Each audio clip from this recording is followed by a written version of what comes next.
Good morning, ladies and gentlemen. What a pleasure it is for us to join you on this wonderful day.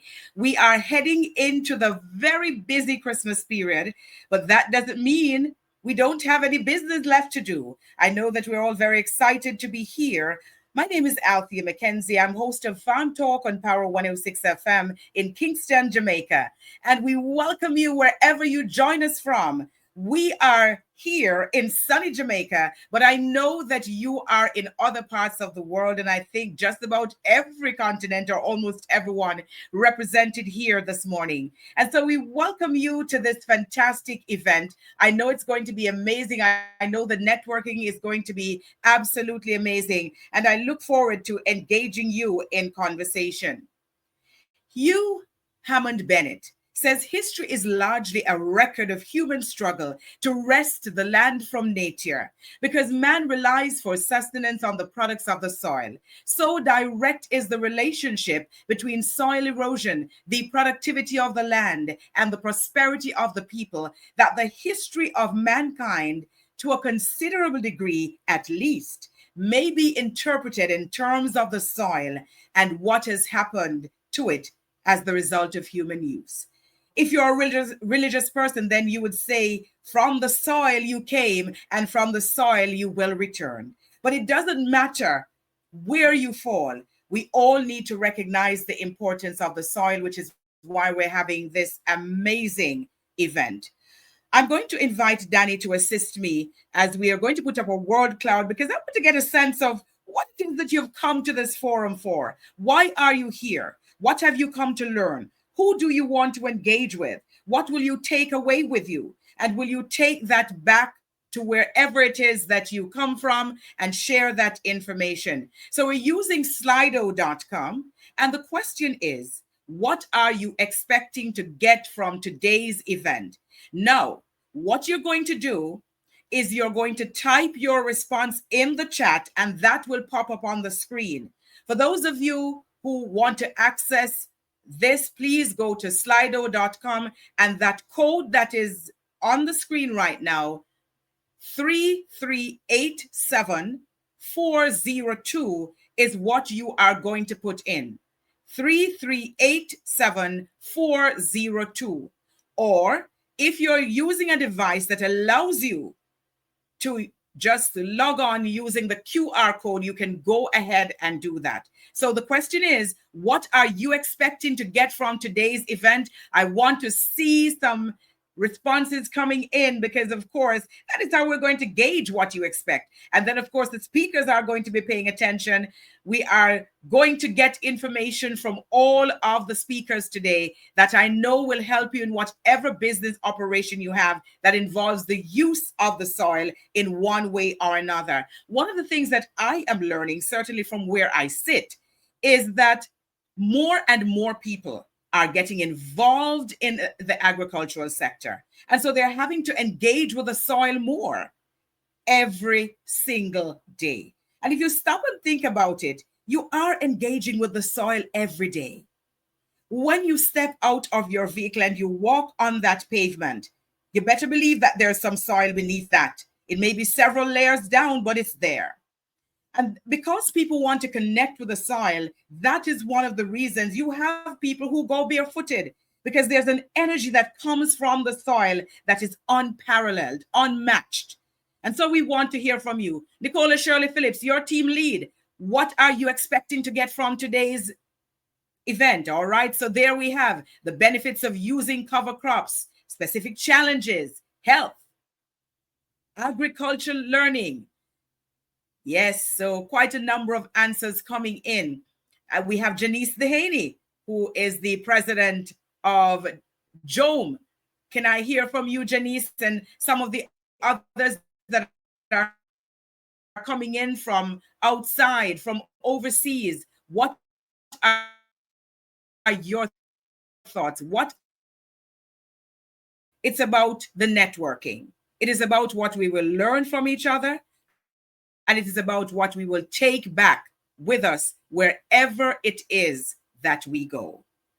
All right. So I don't see any other responses coming in, perhaps early days yet. Yes, that's a very good question. Why cover cropping? That's an excellent question. And I know that question is going to be answered during the session today. So I'm very happy to see so many answers, so many responses coming from you all. It means that you're ready to go. So whether you're using a notebook, you're going old style and you have whipped out your notebook and your pens and your pencils and you're going to take notes, that's fine. If you are one who you're going to put everything in your telephone, that's fine. If you're whatever device you're using, we want you to record exactly what is happening.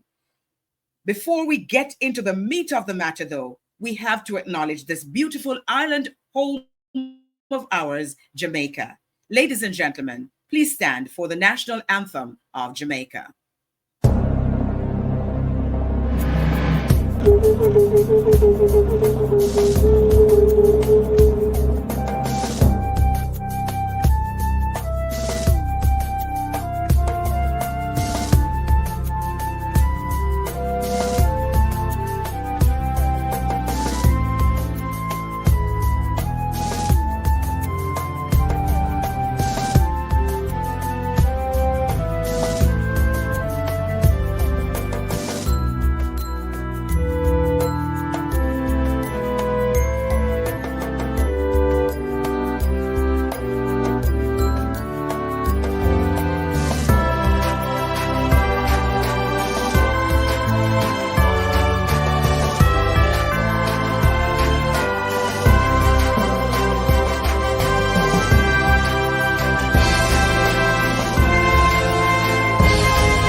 Thank you, ladies and gentlemen. And we continue now because, of course, lots of activity to come and we don't want you to miss any of it. Let me apologize because I know I just saw a note that suggested that we're coming in and out. Now, for those of you who do not reside in Jamaica, you might not recognize that there is a challenge that we're having in terms of some of our internet connectivity at this time as a result of damage done to the cables of one of the providers. So if you see some of us here in Jamaica, we might not look the way we want to look on a day like today. That might be what is at play. So we apologize for that. However, we are going to be ticking right along. And so, ladies and gentlemen, having dispensed with some of the introductions in terms of what I wanted to say about soil, the little I know about it, I don't know much about cover cropping, which is why we're having the conversations we're having today. I'm going to turn things over now to Janice Dehaney. Now, Janice is the president of the Jamaica Organic Agriculture Movement, JOAM. JOAM has been doing amazing work here in this country and indeed in the region, networking about how it is that we can grow foods organically and why it is that all of us need to pay attention to issues such as the use of soil, soil generation, soil regeneration, and of course, as we're discussing here today, cover cropping. Ladies and gentlemen, please welcome Janice Dehaney. Good morning and welcome, everyone. This is so exciting. It is a pleasure for me to be asked to start the introduction of this wonderful event, and it's a Tropical Roots, Unlocking the Power of Cover Crops. Now, we have a whole host of persons in our audience, but also we have facilitators and faculty members that are here to share in this glorious moment. So I want to acknowledge the various agencies, in particular, the Ministry of Agriculture, Fisheries and Mining, in collaboration with the Agricultural Land Management Division, the Genesis project team, and I'll elaborate a little bit because Genesis is basically one of the reasons why we're here Genesis is the Jamaica Environmental Regenerative System Project. And the whole idea of Genesis came to being 3 years ago. But let me acknowledge the faculty members, Dr. Kakasi, Dr. Taylor, Ms. Thatcher and Ms. Kirkland, and of course our distinguished Master of Ceremonies, Althea. You were bubbling and just joyous so far, quite a dynamo. So it is indeed a distinct pleasure for me to extend warm greetings to all present. And we hope that today's event, groundbreaking as it is, will lead and lend to more collaboration, a better understanding of soil and the importance of cover crop, and that you leave here fully satisfied and motivated.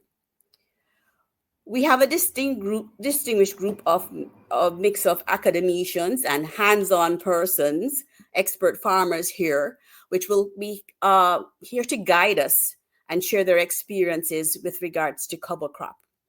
Now, let me give you a brief overview of what it is. JOME is the Jamaica Organic Agriculture Movement. It's a nonprofit organization, and it was formed in 2001. So it's 23 years old, still in a little bit more than infancy, but we're gaining traction. And 3 years ago, having launched our inaugural farming as a business, we recognize that our farmers locally were doing more or less subsistence farming and not necessarily grasping all the other aspects that are very important to having a sustainable and effective product. So at this event, we were in our action mode, and the minister made a big announcement. And so he had an idea that the organic industry needed some assistance because in the past, it was very neglected. And so he made an offer. But we thought, okay, we're going to accept, but we think the best way to utilize these funds would be to help the persons who we're going to be interacting with, engaging with, to understand the importance of what it is organic entails.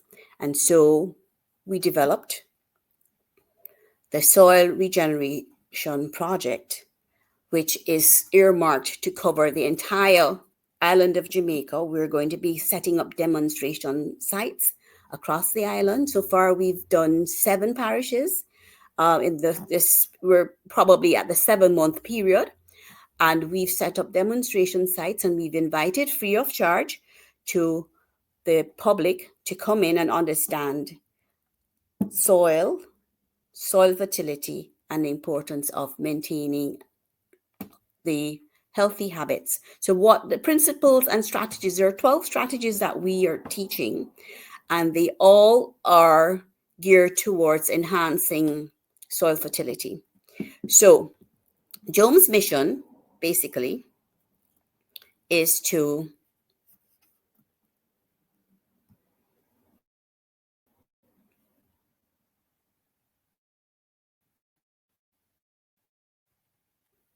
facilitate the development of a sustainable and economically viable organic agricultural sector in Jamaica, while maintaining organic integrity, promoting health and environmental consciousness, and social responsibility. But what's our broader vision? Brand Organic Jamaica, utilizing regenerative agricultural practices towards sustaining healthy families, communities, and the nation. So we are charged and ready to go. We're excited for this event. We are very grateful to the persons who have joined us from across the world, the many continents, locally as well. And so at this time, I'd like to use this opportunity to welcome and thank all persons involved. We have sponsors on board, Joan, we acknowledge Ujima, we acknowledge Source Farm, the Ministry of Agriculture, Fisheries and Mining, and persons from the Agriculture Land Management Division of the Ministry of Agriculture. And so we acknowledge them, and we are very grateful and happy for you all here to join us this morning. So welcome and thank you so much, because our objective here today is unlocking and demystifying what it is that the cover crops can in fact offer persons in their day-to-day farming activities. So welcome to Unlocking the Power of Cover Crops. This webinar, I hand over to the next presenter, who is Nicola Shirley Phillips, our project lead for the Genesis project. Thank you.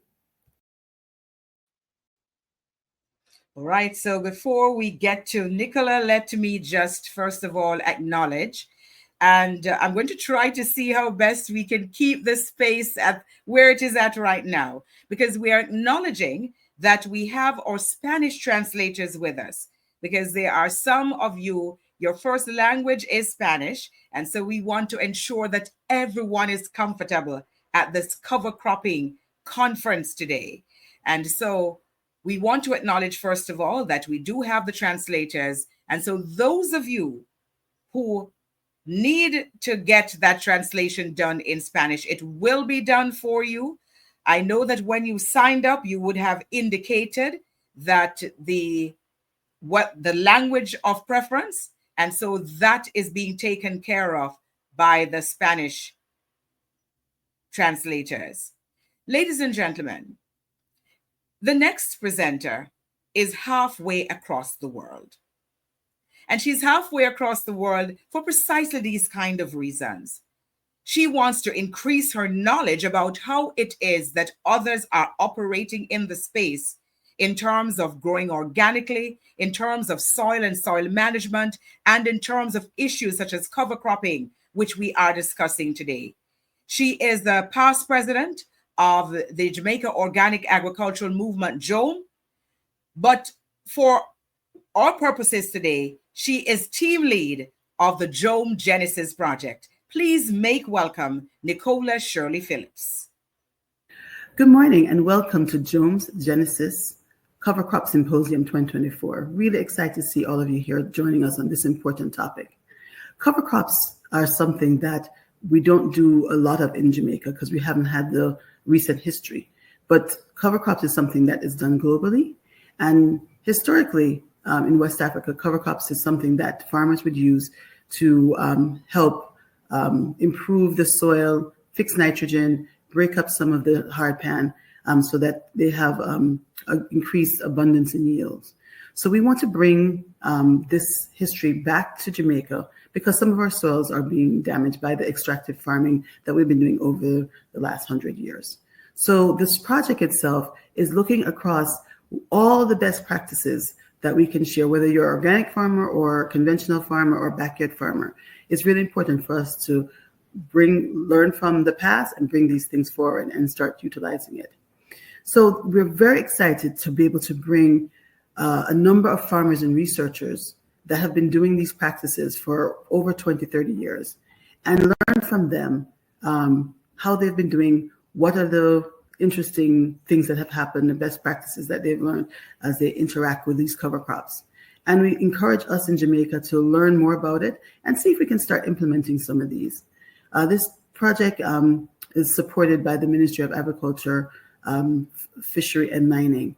And we want to encourage all our participants to show up at these various workshops and really participate in this one, and then go out and see if you can start utilizing and sharing this information about cover crops. Have a great symposium.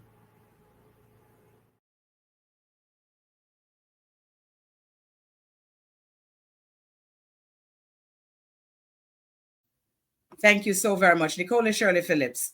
Now, I I'm confessing, I don't know a lot about cover crops. Those of you who are part of this conference, this symposium, you're here to learn. I am here to learn. And part of the reason we're learning together is that we can go back to our various constituents, whoever those may be, and share the information that we have with them, that we have gathered here, that we have gleaned from this session. Now, my little understanding of cover crops suggests that they're traditionally planted on farms, but can be used in gardens. And I'm going to say no more because there's no reason for me to say more. We are moving into our panel discussion, and let's tell you how this is going to work. We're going to introduce each panelist, and then as we introduce them, they will move into their presentation. So they're making some brief presentations, and after that, we'll engage in a question and answer session. Our first presenter, Dr. Jennifer Taylor, is an associate professor and coordinator of small farm programs at Florida Agricultural and Mechanical University. In 2018, she was appointed to serve on the Cornucopia Institute's Policy Advisory Panel, a farm policy research group that provides education and support of ecological principles and economics underlying sustainable and organic agriculture. In 2020, Dr. Taylor was named the 2019 Woman of the Year in Agriculture, an award given by the Florida Department of Agriculture and Consumer Services. Through CAFS, Dr. Taylor has utilized her expertise as a small farm specialist to develop and coordinate the statewide small farm program with a focus on food systems and sustainable agriculture. The program has been pivotal in providing Florida farmers education, hands-on training, and technical assistance in alternative agricultural systems, organic farming systems, sustainable living for underserved farming communities, and other services.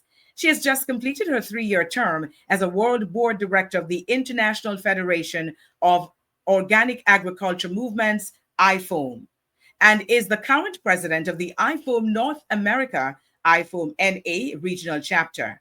Prior to that, she was the IFOAM NA Vice President and has served on the National Organic Standards Board, NOSB, as chair of the NOSB Materials Committee, Ad Hoc GMO Subcommittee, and on the Policy Committee. She's also a former board member of Organic Farmers Association, serves on the board of directors of Rodale Institute, the Standards Board for the Real Organic Project, and as an advisor to the National Organic Coalition.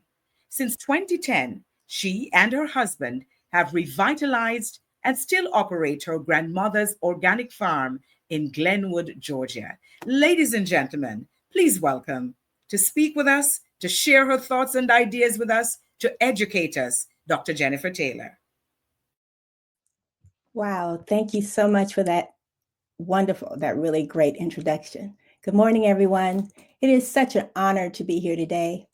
We appreciate the work that you're doing to strengthen capacity with farmers and farmer organizations, to grow the benefits of organic farming system practices and the positive impacts of organic agriculture, to promote well-being and healthy soils and healthy environments, healthy food sovereignty systems and networks and healthy communities, of course. We appreciate the work that you're doing and this wonderful opportunity that you've given me to participate here today. I am Jennifer Taylor, and I will start from the introduction of myself as being a small farmer in rural Georgia, in the backwoods of rural Georgia, so to speak. I'm farming on my grandmother's land, and my grandmother was actually a great farmer in her own right. She was industrious and hardworking, intelligent, resourceful woman farmer. She started out as a sharecropper, and she was given an opportunity to buy her own land and to move her family from that of being on sharecropper's land to that of being raised on their own farmland. And she became a landowner in this rural Southern community. My mother says of her mother, of my grandmother, that they worked so hard that year, raising money, doing odd jobs, and making additional products from the farm, that when the owner actually came back to see if she had the money, she had the money. to buy her own farmland, and she bought 32 and a half acres of land, and that is the farm that I'm farming on now today. My grandmother used her what we call traditional indigenous agricultural practices on the farm, the way that she learned from her mother and from her family, how to respect and love and care for the land, how to nurture her fields and her animals. She grew for her table and for her local community traditional foods, food sovereignty expressions with unique varieties of sweet potatoes and field peas, peanuts, okra, hot peppers, tomatoes, greens, an assortment of greens, the turnips and the mustards and the collard greens and blue corn and rutabagas and sorghum and sugarcane.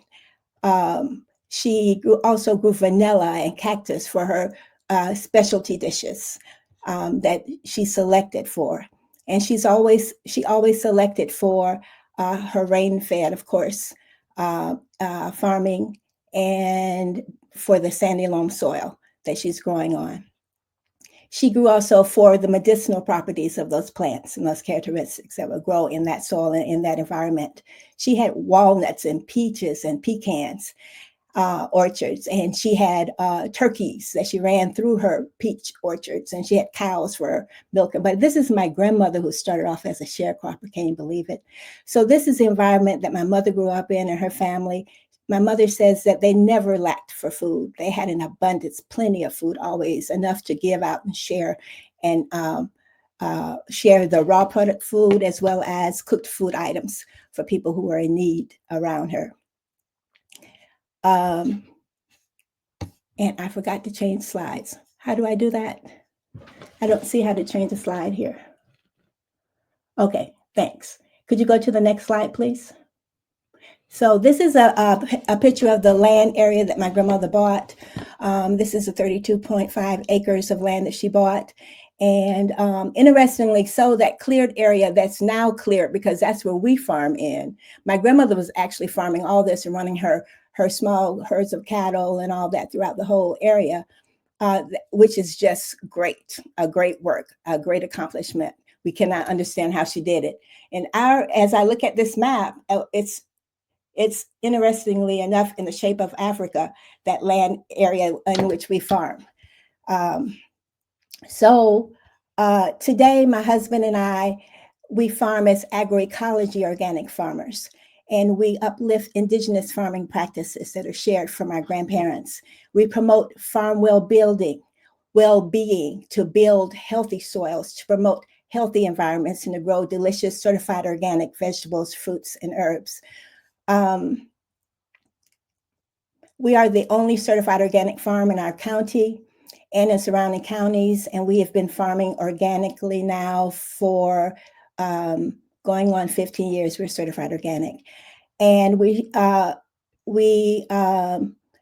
view this as an important benefit for not only for our environment, but for our for the messaging that we, as what's called underserved people, we Black and Indigenous people, can exist and benefit and thrive within the organic system and within the organic certification network. We use indigenous agricultural practices that are commonly referred to as agroecology, organic farming systems practices, to grow out certified organic produce that promotes healthy soils and cleaner environments and healthy food systems, and that enable healthy communities. Could you go to the next slide, please? Oh.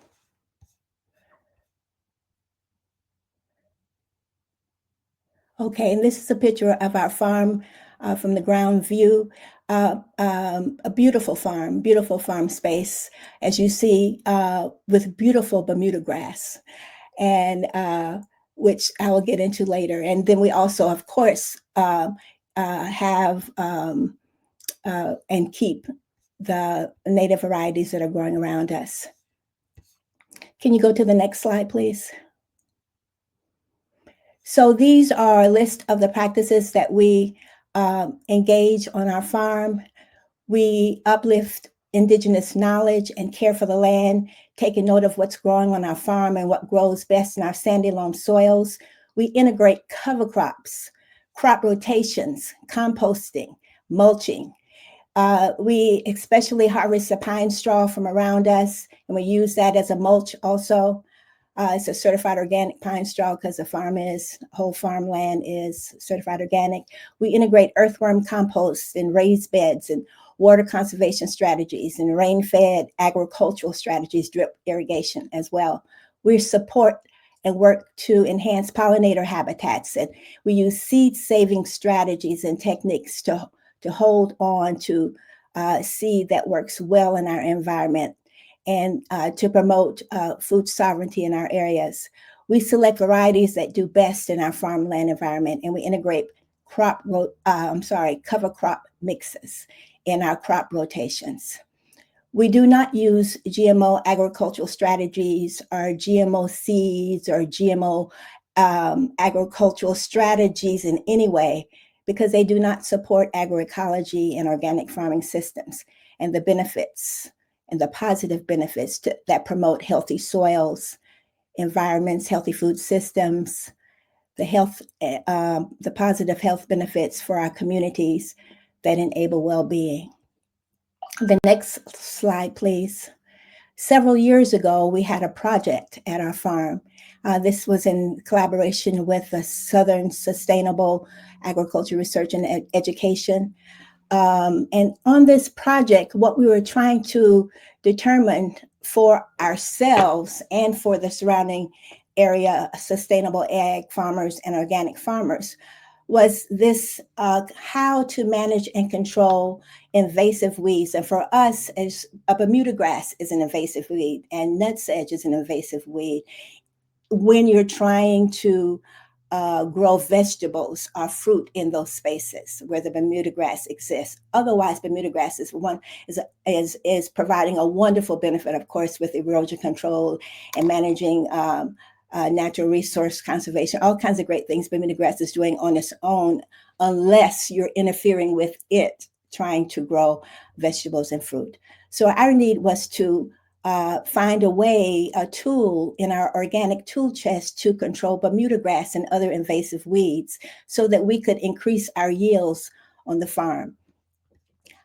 We examined two different techniques. One was the multiple excessive tillage that you may be familiar with. Farmers in our area, especially in our state of Georgia, rely heavily, oftentimes, on this excessive tillage, excessive plowing and raking to remove the weeds from the area, the Bermuda grass from the area. So we took two plots of land, one where we did the excessive tillage, and this is actually what became of our soil after 8 runs of succession of the excessive tillage. This is a picture of our farmland, which you saw previously was a beautiful green coverage of the Bermuda grass after the excessive tillage. Our farmer-led research project examined 2 methods that were accessible to organic farmers that are in our tool chest, so to speak. One was this mechanical equipment tillage method, and where we use excessive raking to remove the invasive weeds. The other was, can you go to the next slide, please? Thank you, was the use of what we call biological control by intensively planting cover crop mixes to not only manage the weed growth and retain soil moisture and the nutrients, improve soil fertility and organic matter, those benefits of cover crops and cover crop mixes that we know about. Our main concern at that time was to manage the weed growth because it was had a terrible hold on the yield of the vegetables and fruit that we were growing, the certified organic vegetables and fruit. So the cover crops, could you go back 1 second? Thanks. So the cover crops that we used in the project were buckwheat, millet, and a cowpea mix, iron and clay pea, which we used throughout a 6-month period. And we chose those because they grew very well in our sandy loam soil, rain-fed agricultural soil. So as you can see here, what you're looking at on the picture that has the millet standing in it, that is a stand of the cover crop mix that we used to reduce the impact of Bermuda grass in the area. And then you see a closer up view of that mix. And then as we dig down into it and we spread it apart, you see that the Bermuda grass doesn't exist there anymore. Okay, so for us, this mix of cover crops were successful in reducing the impact of the Bermuda grass in that area, and allowed us to increase our yields and the vitality of the crops. You could literally see the difference. You can imagine crops being grown to follow this type of cover crop mix that you see here versus crops being grown in that hardened soil due to the excessive tillage practice that was a part of our examination of the organic tools that are available. So for us, the win-win was to use cover crop mixes or cover crops in our growing system. The next slide, please. So we continue to use cover crops in all of our seasonal work and growing through the years, from that point of the project that we started, that we had with Southern SARE, all the way through to now present day, continually changing not only the cover crop mix, but also within our crop rotation scheme, starting with cover crops, following with the vegetable or fruit production. So you see through the different seasons, cover crop mixes of oats and hairy vetch. And then you see in this high tunnel, that is actually buckwheat. And you see, look closely, you see some turmeric that's coming up. The turmeric is planted there, and the buckwheat is helping to act as a cover crop, and it's doing its job really well. And the turmeric flourishes and thrives within that mix. We've also done a similar thing with sweet potatoes. Sweet potatoes planted intensively. We're talking about intensive management of cover crops. Not only shaded out nut sedge, but also had the added benefit of harvesting the sweet potatoes as a crop, as a monetary crop for the farm. And then on the bottom, you see today, literally this week, mixes of cover crops that are used in the high tunnel areas and that are used in the field. So we have progressed from putting out fields of cover crops to actually using the cover crops and the cover crop mixes on the raised beds where we will be planting the crops, and they're surrounded by the Bermuda grass. And so the Bermuda grass is dormant right now. That's why it appears brown. But so that's where we are in the succession of how we're using cover crops. We're continually using them throughout the seasons, following every crop rotation. And then we have gone to only using the cover crop mixes or the cover crops themselves in the raised bed areas. Can you go to okay, so that's where we are. So this is a photo of some of the crops that we grow with the cover crop mixes. You see muscadines, and we grow several varieties of muscadines. That's a perennial, and then turmeric and ginger and strawberries. As a result of using methods, for us, we started out trying to manage the weeds, what we define as invasive weeds, the Bermuda grass, that also surely has a beneficial purpose on the soil, but where we were trying to increase the yield of vegetable crops and fruits, it required another organic tool, and cover crop mixes provided that opportunity for us to expand. So what we do from our farm is that we provide education and training not only on organic farming systems practices, agroecology, organic farming systems practices and the benefits, but we also provide information and training on cover crops and how we use cover crops as small farmers, low-tech farmers, um, and the benefits to not only our soil and our environment, but the benefits to increasing pollinator habitats and to beneficial insect habitats, and this kind of long range of the benefits of cover crops, which is a win for small farmers that are interested in increasing the sustainability of their farm and building in resilient strategies that engage their farming practices in kind of a forward moving motion. Next slide, please. Thank you. So this is one of my most favorite quotes. This is from Dr. George Washington Carver over 100 years ago. It said of him that he said, "It has always been the one great ideal of my life to be of the greatest good to the greatest number of my people possible. And to this end, I have been preparing myself these many years, feeling as I do that this line of education is the key to unlock the golden door of freedom to our people." What great works, what great words these are. So it said of Dr. George Washington Carver that as well as being an established agriculturalist and a great inventor or a researcher and extensionist, that he used his agricultural research to empower former slaves, underserved Black and Indigenous farmers to become more self-sufficient and less reliant on the mainstream industrial complex, on the mainstream system.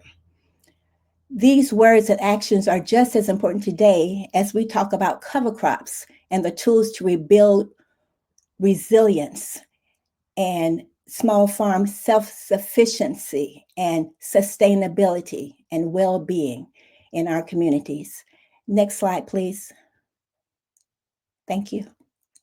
At Florida Agricultural and Mechanical University, I serve as associate professor, and I created our statewide small farm program. And this is an active participatory program that focuses on strengthening capacity as a kind of sustainable development approach. And so we assist and work to empower underserved small farm populations and their communities. So we work with underserved small farmers, and we identify needs, and we work together to develop relevant participatory education, training, hands-on training in particular is our focus, and technical assistance in specific relevant areas. And then also agroecology, organic farming system strategies, organic certification, alternative market development, sustainable living, to enable well-being for our communities and to promote quality of life, inclusive of underserved farmers and their communities. The next slide, please. And we also work with our Spanish-speaking communities of farm workers and farmers, and still using the same type of participatory approach where we're working together to identify needs and possible solutions. And what is that learning? What is that relevant learning? What are those specific types of education and information sharing that needs to take place to build well-being with underserved farmers and their communities? Next slide, please. Thank you. And 3 years ago, the statewide small farm program joined with ANOFO, and I do serve as convener for ANOFO North America. And we participated in the UN Food Systems Summit. And this was such a wonderful opportunity for underserved Black and Indigenous farmers to join their voice in this process that many felt that had their voices of people around the world had been taken away. We joined in to document our voices, to uplift the voice of Black and Indigenous farmers, underserved farmers in the States. And we were given an opportunity to share our hopes and our successes, our challenges, and our deliberate actions toward sustainability and thrivability as a community of farmers in the states. The next slide, please. And this is a list of some of the education and training, some of the hands-on technical assistance that we provide as we work with underserved farmers, small-scale farmers, resource-poor farmers, Black and Indigenous farmers. So we're always looking at specific relevant areas. And I'm saying that because this is a sustainable development program. And so always the needs of farmers as people, as human beings, may not be what's at the top of the list for organic or what's at the top of the list for agroecology. It could possibly be a need for more information and helps with a heart condition or with cancer or with providing information and access to mentorship for their family members, for their children. There are other relevant needs that could be at the top of the list that when we assist in these areas, another one that's coming to my mind right now is the idea of heirs property. You know, that's a pretty important challenge that farmers have to work out and deal with in many instances. And we see the needs of the farmers as being important. And so we work in specific relevant areas, but we're always undergirding that with the foundation and training of agroecology, organic farming system practices, and those benefits with seed saving practices that build in resilience, seed saving of cover crop seed even, that build in resilience and small farm food sovereignty and security, as we talk about the security that cover crops lays for our farming community. Then we look at, of course, organic farming system strategies. What are those intermixes of strategies and how do they work together?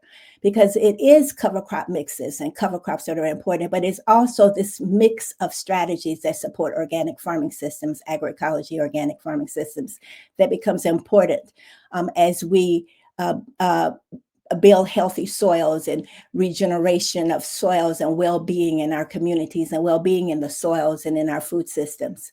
Then we also look at alternative market development, alternative marketing strategies that we work to promote and build and engage farmers and communities.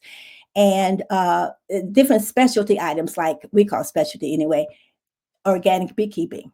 You know, unique in some places and not unique in others, but it is always a topic of discussion of how to promote organic beekeeping and the needs for bees. The next slide, please. Thank you. And as we provide these hands-on intensive learning opportunities, these hands-on training experiences on farmers' farms, and providing technical assistance, farmers needed a way, an additional way to provide their produce and access to the community. So we work with farmers to develop farmers markets or to network with institutions or to provide an array of different kinds of what we call alternative marketing strategies and initiatives to help support this new organically grown and sometimes certified organic produce that the farmers were now producing and giving access to communities and availability of produce to our communities. Next slide, please. Thank you. And here you see several of the on-farm learning experiences that we provided during the last 6 or 7 months or so. You see vermiculture or worm compost workshops and compost workshops, a couple of different varieties of those. And then cattle management using agroecology, organic farming system strategy as a basis for that cattle management. And then vegetable production. And then just last month in November, we had Ira Wallace come and speak to us during a Harvest Festival event. Such a great opportunity, as you can imagine. You know, she is an advocate for seed saving and an author and a great seed saver, and the benefits and the accolades of Ira's work is known.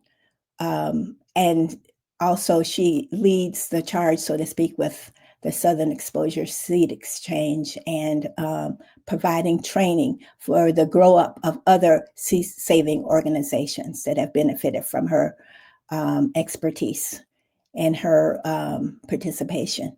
So that particular workshop was held in community, and then also we took it to a farmer's farm where farmers engaged more directly with Ira in seed saving techniques and strategies.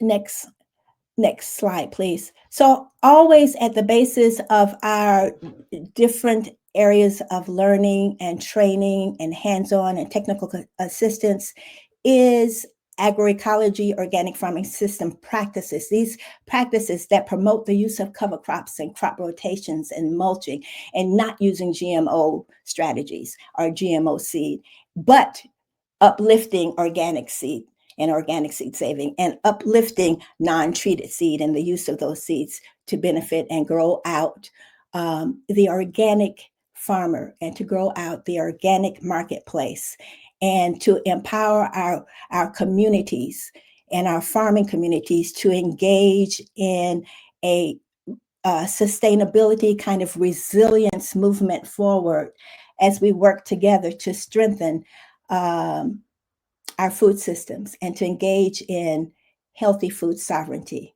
as a basis of and coming out of our use of organic farming systems and cover crops and cover crop mixes. This is a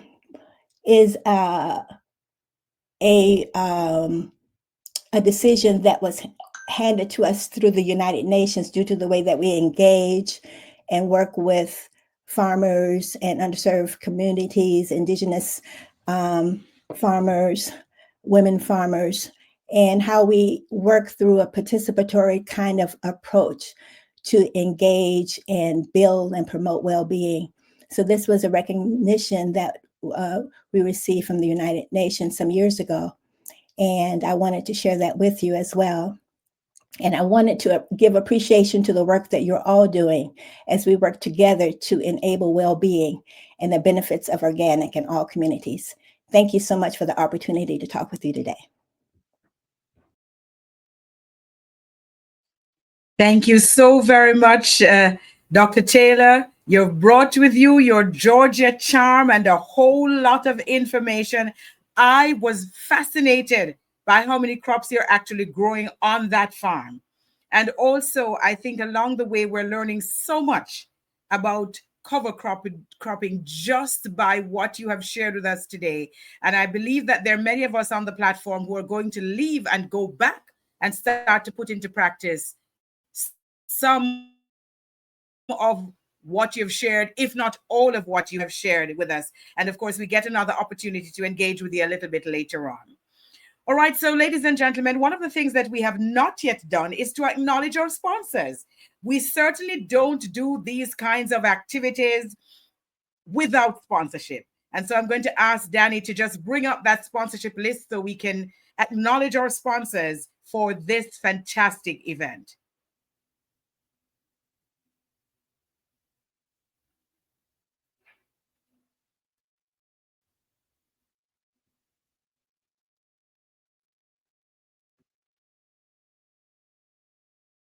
Thank you so very much for that, Danny. And of course, it is now time for us to move to our next presentation. Each speaker, we should let you know, is allotted 15 minutes for the presentation. A little bit later on, we will be engaging them in conversation when we go to the question and answer section.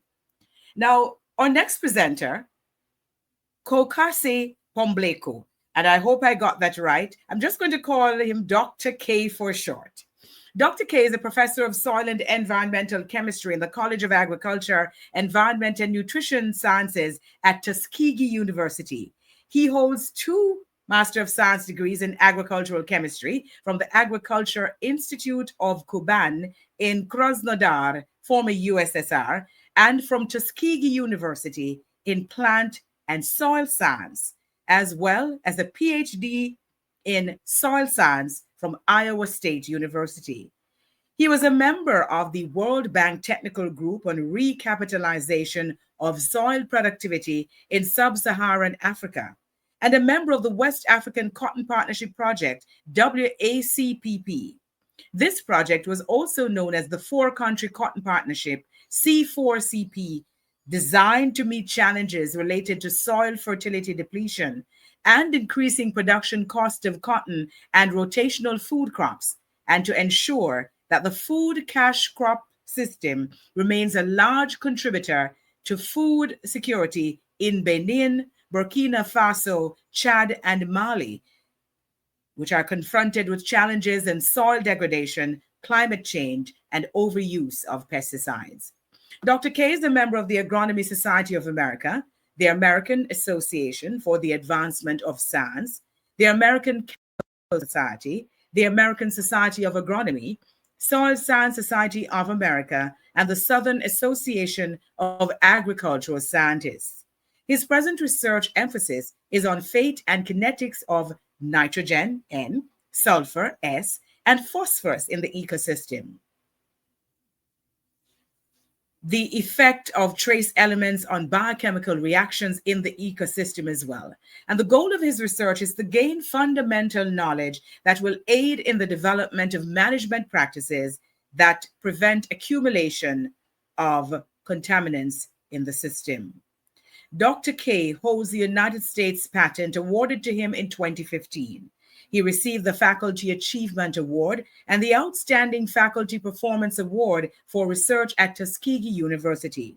He currently oversees the Organic Agriculture Institute and is an endowed chair of Cliff Bar and Foundation for Food and Agriculture Research for Organic Agriculture. Together with other scientists at 4 land-grant universities, Auburn University, Mississippi State University, North Carolina State University, and Oregon State University, and Alabama Sustainable Agriculture Network, they're working to promote organic agriculture throughout the Southeast United States. Ladies and gentlemen, please make welcome Dr. K. Thank you, Ms. McKenzie, for your introduction. My name is Kokuase Pombleku, and I am happy to be here today and to present on cover crops to improve soils, soil health, and their potentials in biogas production.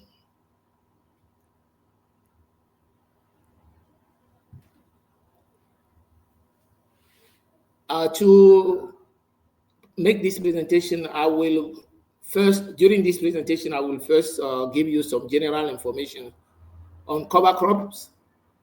I will talk about the steps that Tuskegee University took to develop or to select appropriate cover crop species adapted to southern Alabama.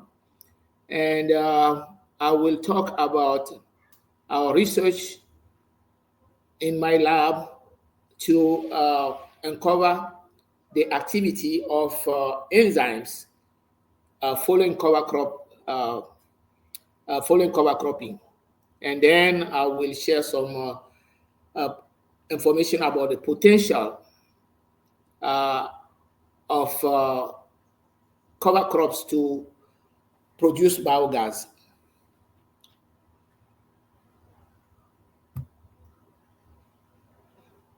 Cover crops are defined as crops grown to provide interim soil cover and to enrich the soil in the cropping sequence. A lot of people, when they talk about cover cropping, they think that you can just do the cover crop and then harvest the crop. That defeats the purpose of cover cropping because the biomass contains all the nutrient and the element that the cover crop scavenge from the soil. So that biomass need to be on the soil so that it can promote soil health. There are a lot of cover crops, roughly classified in 4 groups. You have the grasses, you have legumes, you have brassicas, and non-legume broadleaves. And you see the common name and the scientific name of these cover crops. Cover crops are grown to improve soil health, to improve biological nitrogen fixation, to increase weed cover crop competition and decrease weed competition. They are to improve nutrient availability, to reduce wind and water erosions, to reduce surface runoff, to reduce compaction, and to increase water use efficiency.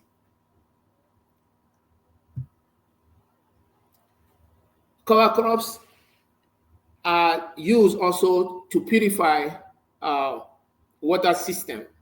If you look in the environment, for instance, where you have a cover crop growing, you have more water that infiltrate the soil instead of the water getting on the soil and causing issues with soil aggregates. The water will sink into the soil if you have proper cover crop planted.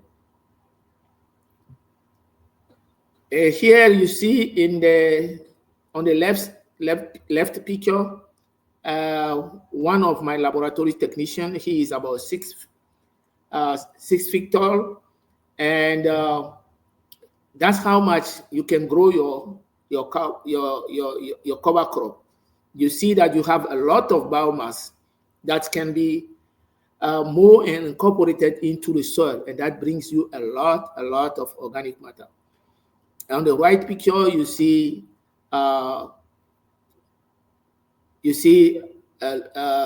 lupin that is mixed with crimson clover. Again, also you see the soil surface is fully covered, and you cannot have any issue with rain or wind erosion.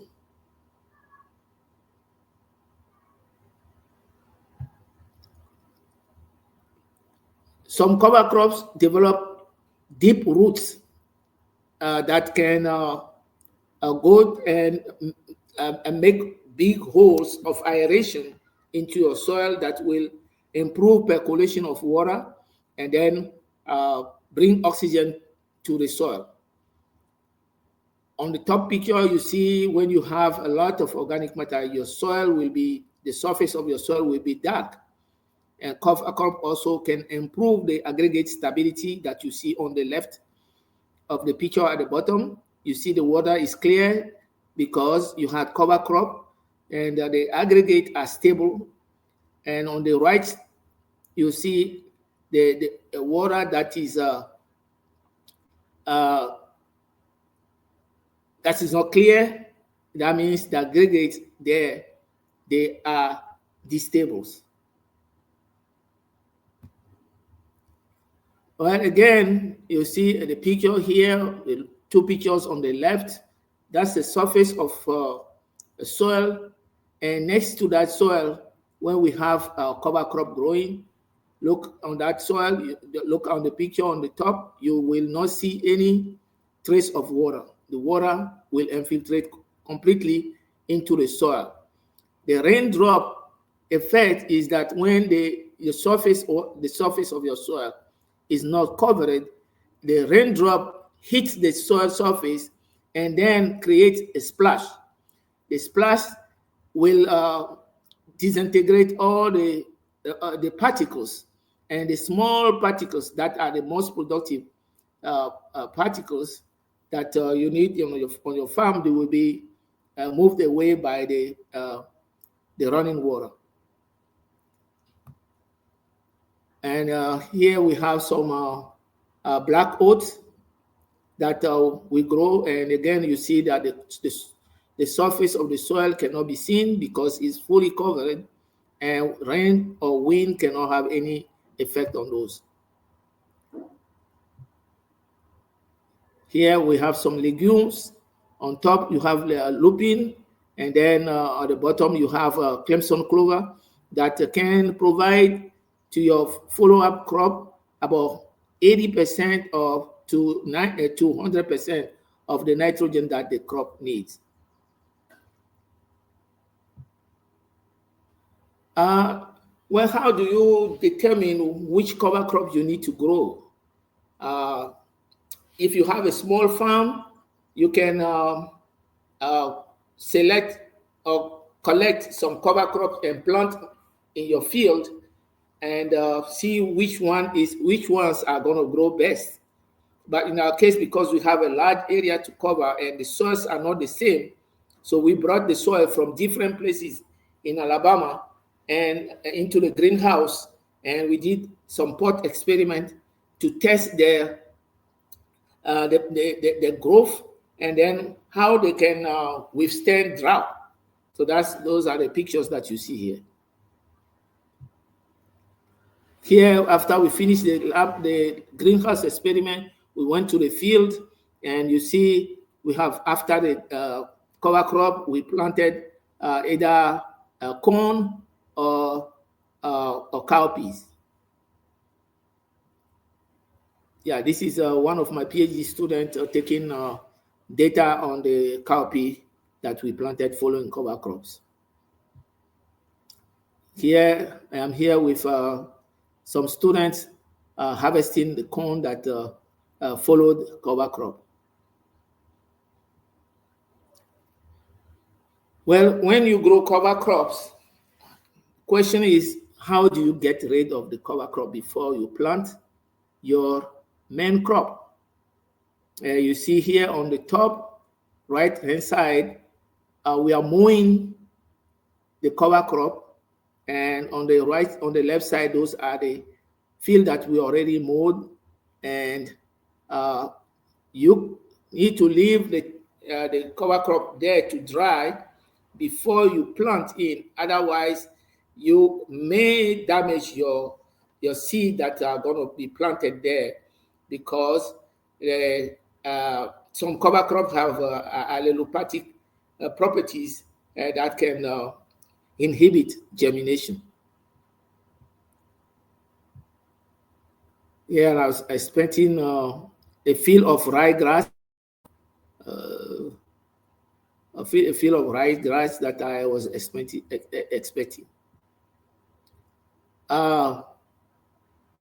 We have some experiment that we conducted at Tuskegee University on the top right, top left, and the top right. And then we have here on the left bottom some experiment that we conducted in Clayton, in southern Alabama. And on the right side here, we have some USDA folks that who came to inspect our crops and see how the incorporation of cover crop in rotation, how do they affect crop yield. So here we're going to be talking about how, in this table, you see how we want to know the chemical properties of the various cover crops that we use. So we have three categories of cover crops: the broadleaf, the grass, and legume. For the broadleaf, we have buckwheat, taproot radish. For the grass, we have abruzzi, rye, black oat, winter barley. And then the legume, we have bell bean, crimson clover, and hairy veg. So the pH of these crops, the pH, all of them have acidic pH. You have here the total solid content, the volatile solid content, the organic carbon. This is very important. The organic nitrogen also very important, because the ratio of these two will tell you whether your cover crop can decompose easily or not. So we see that most of them, they have high organic carbon content, and also depending on the type of crop, you have high nitrogen content. And you can see here for the bell beans, it has 45.5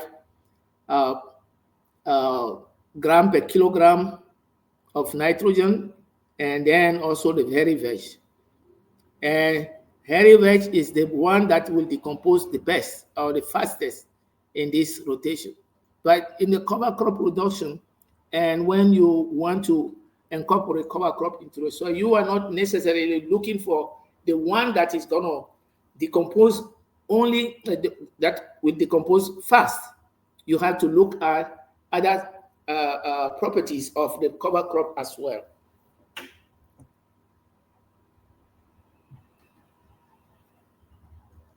So why the cover crop? Why do they promote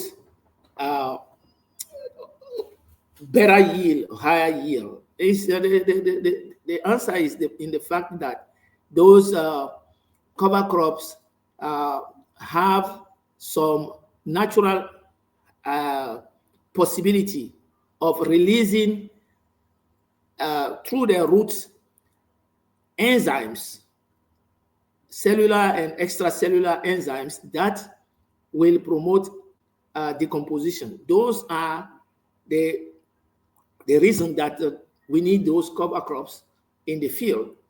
So this is an experiment that we did to find out what kind of contribution those enzymes that are responsible for nitrogen decomposition or for organic matter decomposition in general, what kind of role do they play?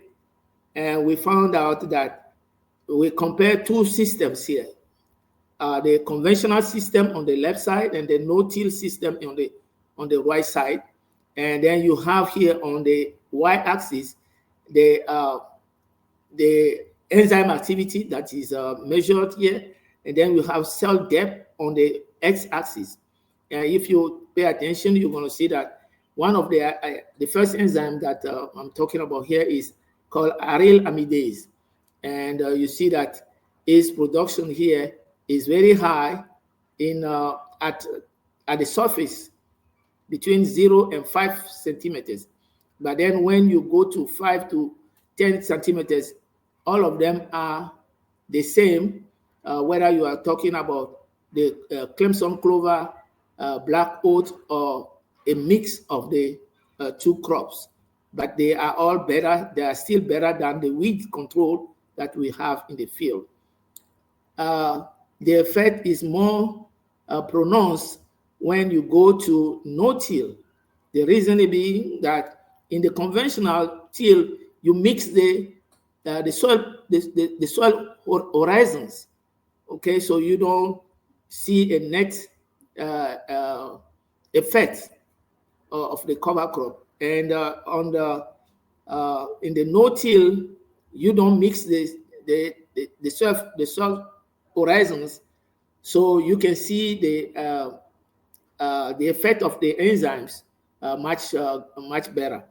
So we see here that in black oats, the enzyme that is released, aryl amidase, is as the same as what is being released from the Clemson clover, and the weed release only small amount because there's not much activity of the enzyme in those.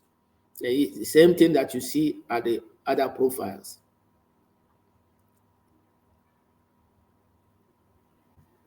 The second enzyme is called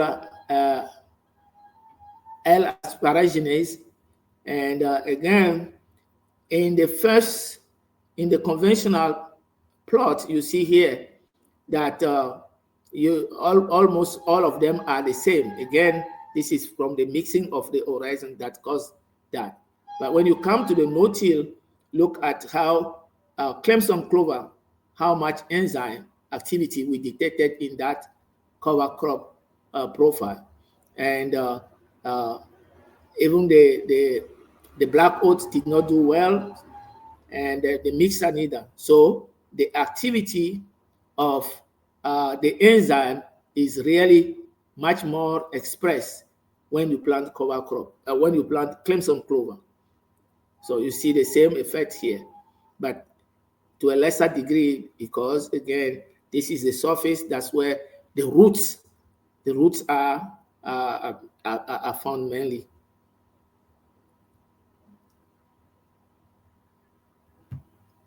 The same thing that you can find in this for these enzymes, which is L-glutaminase. And the next one is urease activity. It's another enzyme. And the relationship that we can develop from this activity is that the higher the carbon you have, the greater you're going to see the enzyme aryl amidase expression. Same thing with amidase, aryl amidase. When you have high organic nitrogen, you're going to have an increase of the activity of the enzyme. But that activity correlated negatively with L-asparaginase. Same relationship that you can detect in this next figure. Cover crop can be used not only to improve your soil, you can also use cover crop to produce biogas. That's where the issue is.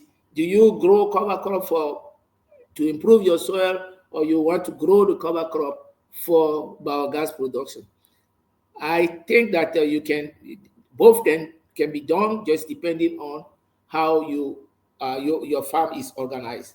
Here we tested several cover crops in terms of their potential to produce biogas, and you see in the broadleaves, you see that buckwheat produce a lot of biogas. Here in this one, you say winter barley produce a lot of biogas, and in the last picture, you say bell bean producing a lot of biogas as well. I'm not sure whether you can see this picture, but mixing the cover crop increases a lot of biogas production, and that's the same thing we saw in the field. When you mix cover crops, you get higher yield, better coverage, and you have different type of organic material that are deposited in the soil, and that can stimulate different activity of enzymes in your soil. So thank you for your attention. I will be ready when the time is right to respond to some of your questions. Thank you. Thank you so very much, Dr. K. Absolutely fantastic presentation. And of course, along the way, we learned even more about cover crops. I'm sure that the questions are being formulated right now, because a little bit later on, we are going to be engaging in that Q&A. And that is going to be very important in helping us to better understand what it is that we need to do to get ourselves in this position to be making better use of cover crops. Ladies and gentlemen, our next presenter is Mary Yvette Kirkland. She is a farmer by birth. Her family farmed before she was born and continued to do so during her formative years, and they are still at it. Ms. Kirkland notes that during her upbringing, they had the proverbial old MacDonald farm: chickens, pigs, hogs, cattle, ducks, horses, and dogs, and more. They planted and harvested corn, peanuts, peas, and potatoes, tomatoes, onions, garlic, and an array of greens. She says watching the progression from seed to maturation has always fascinated her and still does. She is a 20-year Navy veteran. She has been stationed, traveled, and lived all over the world, and still she managed to start and maintain a garden, be it food or flower, in whatever way, fashion, or form that the environment allowed. She has utilized all types of planting practices including but not limited to container gardening, square foot, and row gardening. And once retired from the military, she returned to her beautiful rural community and spent countless hours working in her mother's garden. And it was during those times that she decided that she wanted to own and operate her own farm. Mary Kirkland notes that her late husband purchased along with her land for dual purposes, a portion to live on and the remainder for farming. And initially the farm was just for them, but the more they talked about it and cultivated the land, they determined that they could make the land work for them. They began as hemp farmers with a 75 horsepower tractor affixed with 2 implements. And as the farm expanded, so did the need for additional appliances and tools. To tell her story of cover cropping, ladies and gentlemen, please welcome to this wonderful event, Mary Yvette Kirkland.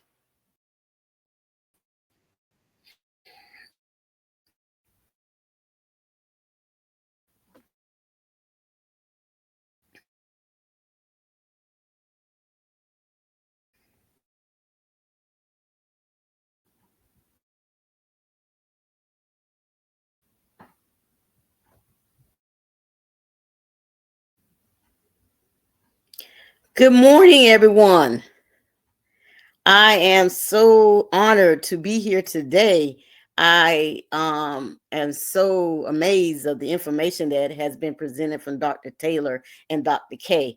I will utilize that information in my upcoming year of farming. As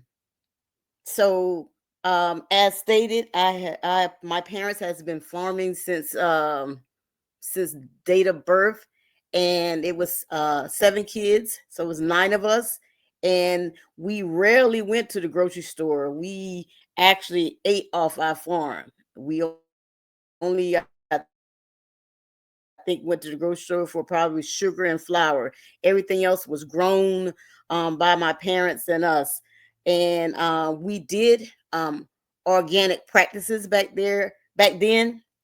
And I continue today to do organic practices and working on getting my organic certification. And it just amazes me. And I am still amazed today on how you put a seed in the ground and it grows into something beautiful. But I have been working with the University of South Carolina in this program called Climate Smart, and they introduced me to cover crop. And as you can see in the picture, you know, sometimes we got to give something back to the animals so they can have something to eat instead of eating our cash crop. So I enjoy utilizing this cover crop because it keeps the animals, not for me. Now, I don't know, because I was on a Zoom call last night, and they talked about how the deers were and the rodents were getting in there, give back to them, and then they will. You have to live in harmony with our animals. So, what is cover crop? Cover crop is grown to protect and enrich the soil. It's not your cash crop, but you can use it as cash crop because depending on the type of blends that you utilize. Last year, I used a fall blend, and really the fall blend was for if you want to have grazing for animals, cows, or deers. But in that fall blend, there was radishes, turnips, tricholite, peas, oats, hairy veg, and grasses. I utilize crimson clover, and I have a pecan orchard, and I utilize that to aid in putting zinc into my soil, into the soil for the trees. So it can be utilized for various things. Let's see next. As I stated, cover cropping is a tool that nurtures and revitalizes the soil health. It transforms the soil into a thriving, nutrient-rich powerhouse. And as I stated, I put cover crop on everything. I have 22 acres now, and out of the 22 acres, I think it's like 15 acres that we can actually farm. And so this is the backside of the property, and I have what you call a drill press. And this to your right, this I utilize the drill press to drill press the seeds into the soil. And to the left, that is what has grown from the cover crop. As you can see, the deer, they make their way through it. On that section, I have not put in my cash crop, but that's the cover crop.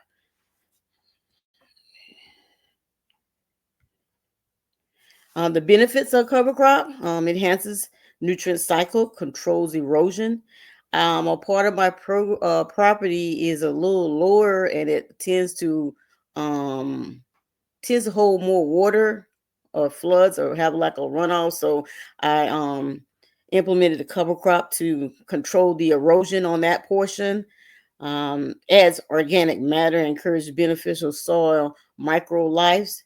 It suppresses weeds. Now that is something I have noticed. The once the cover crop comes in full, that nudge sage, they say that's one of the hardest grasses to get rid of, and I can tell the difference by utilizing the cover crop.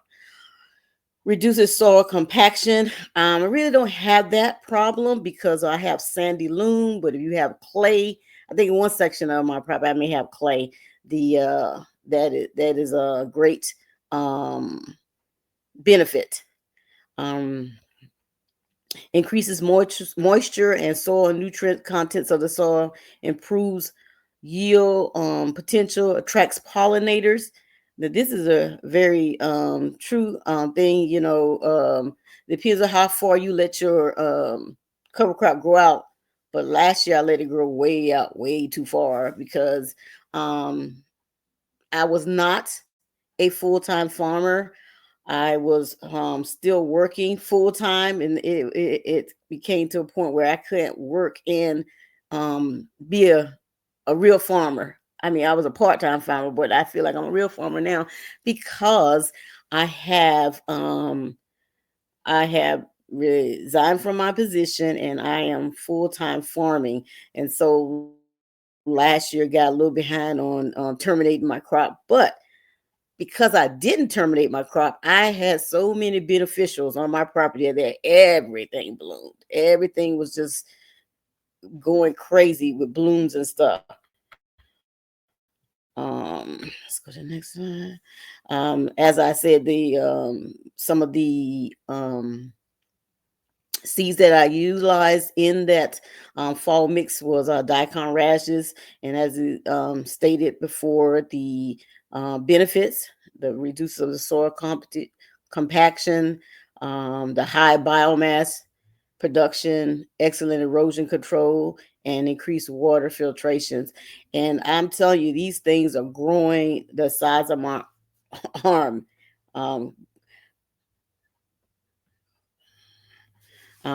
Turnips is also another cover crop that was in this year's blend. It's called a salad blend. So it had turnips, collards, mustards, oats, and peas. And these were some of the purple top turnips that we harvested. They are good for capturing nitrogens and weed suppression. They extend the grazing period of fields, work best with grasses and cereal for maximum benefit. Turnips are more cold tolerant than radishes, and they're also an excellent source in sulfur if that's what your soil is depleted of. So go to the next one. Another picture of some of the things that we harvest, the purple top turnips. And I also have days where people come out and do a U-pick because they love the fresh vegetables. And they come and get it. And everything has been organically grown. Like I stated before, not organically certified. I'm still working on that. But since we had this was no herbicides or pesticides, and to tell you the truth, I rarely use, still learning on a lot of fertilizers and stuff like that, because our soil has been dormant and it still is really rich with nutrients, because once we get rain, things just grow. And this was grown with just rain, no irrigation or anything. One of the things you must do to have a successful crop is to test your soil. So that's one of the things that I started doing, because the deficiency of the nutrients is important. Soil testing helps determine the appropriate nutrients application for the optimal plant growth, improves crop yield and quality, identify nutrient deficiencies impacting the plant growth, the environmental impact, and helps prevent over-fertilization of the soil and degradation.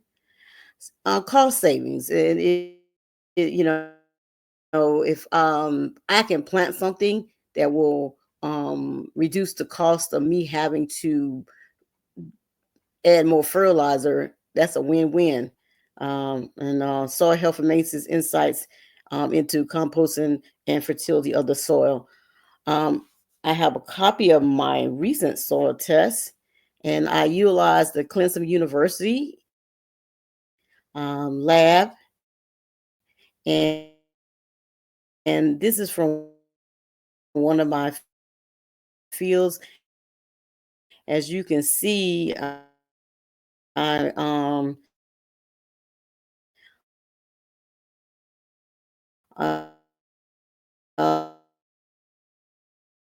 I'm still a little low.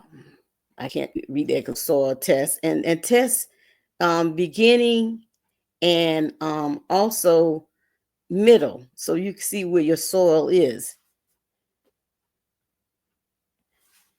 And this is the second part of it, because it's telling me what I need to add to my amendments I need to add to my soil to grow the various crops listed. And it tells you the pounds and the amount for each nutrient. In this program, we did a cover crop rotation. So last year, where you see the plastic that's where I planted my cover crop. So this year, I planted the cover crop where I had my cash crop. So we're rotating the cover crop throughout the fields, and we're going to see. I'm very interested to see how this is going to work. This is my second year into the program. It's called Climate Smart, as I stated before, and I look forward to my cash crop, which will be in February.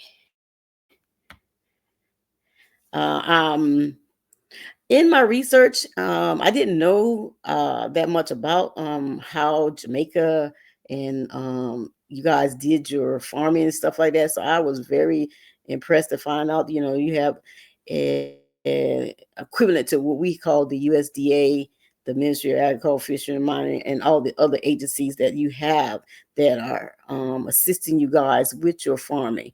So it is amazing. I think the USDA works with you guys and with spices and stuff like that. So it is it's going to be a very interesting collaboration, and I hope to continue this collaboration, because I am on my process of finishing up my GAP in the next couple of months, and then from GAP I'll be working on my organic certification. I don't know how stringent you are in Jamaica, but the United States, they're very stringent with things, and everything has to be in place for you to complete your certification. Well, in South Carolina, and as I say, I was just fascinated to find out all the other references and agencies that you have to assist you guys with farming. And I thank you for allowing me to come and talk to you guys. Thank you.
Hi, everyone. We're just giving our host just a second to get back. So we will be live again in just a minute. Thank you.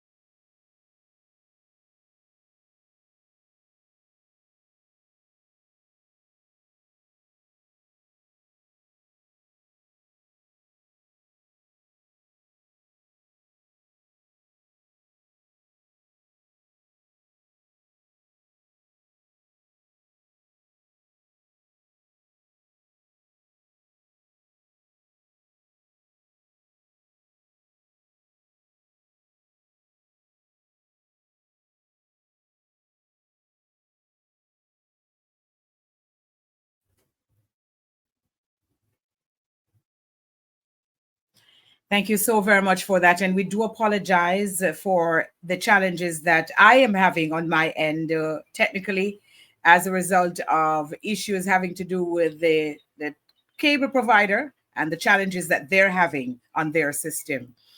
Ladies and gentlemen, we have been learning so much from the presentations thus far that I don't know, we could almost write a book. We could almost write a book with the information that we have gathered here today. And I'm certain that many of us will be returning to our various organizations, homes from which we come, more informed and certainly in a better position to do more with what we have been vested with. Our next presenter is April Jones Thatcher. She is founder and farmer of April Joy Farm, a diversified crop livestock farm near Ridgefield, Washington, USA. For nearly 20 years, her WSDA certified organic farm has served Clark County.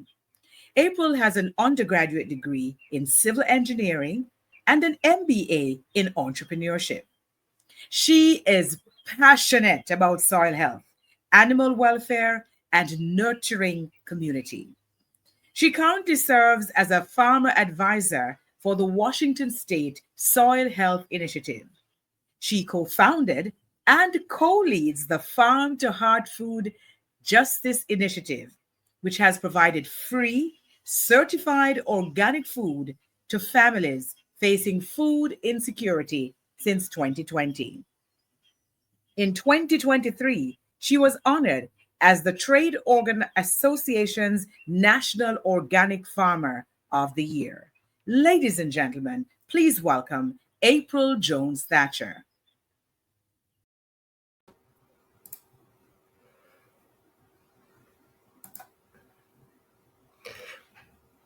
Oh, it's such an honor to be here. I feel humbled and grateful to have the chance to share my voice to this really inspiring conversation. So thank you all for the opportunity. I wanted to start by just sharing a little bit about my farm and kind of locating us place. Jamaica's down here, and I am farming right at that star there, that yellow star, and my farm is located on the traditional unceded territories of a number of different indigenous tribes, including the Cowlitz and the Siletz and the Confederated Tribes of the Grand Ronde. I was established in 2008, and I am certified organic, and I also have certifications for my animal welfare approved, which is also a program that's a national program or certification for livestock farmers. Mainly, I am producing, it's a diversified operation, so vegetables, table grapes, a number of medicinal and culinary herbs, as well as eggs. And all of the produce that comes from my farm is direct marketed. So it's going directly into the community where I live. And mainly it is through our Farm to Heart Food Justice Initiative.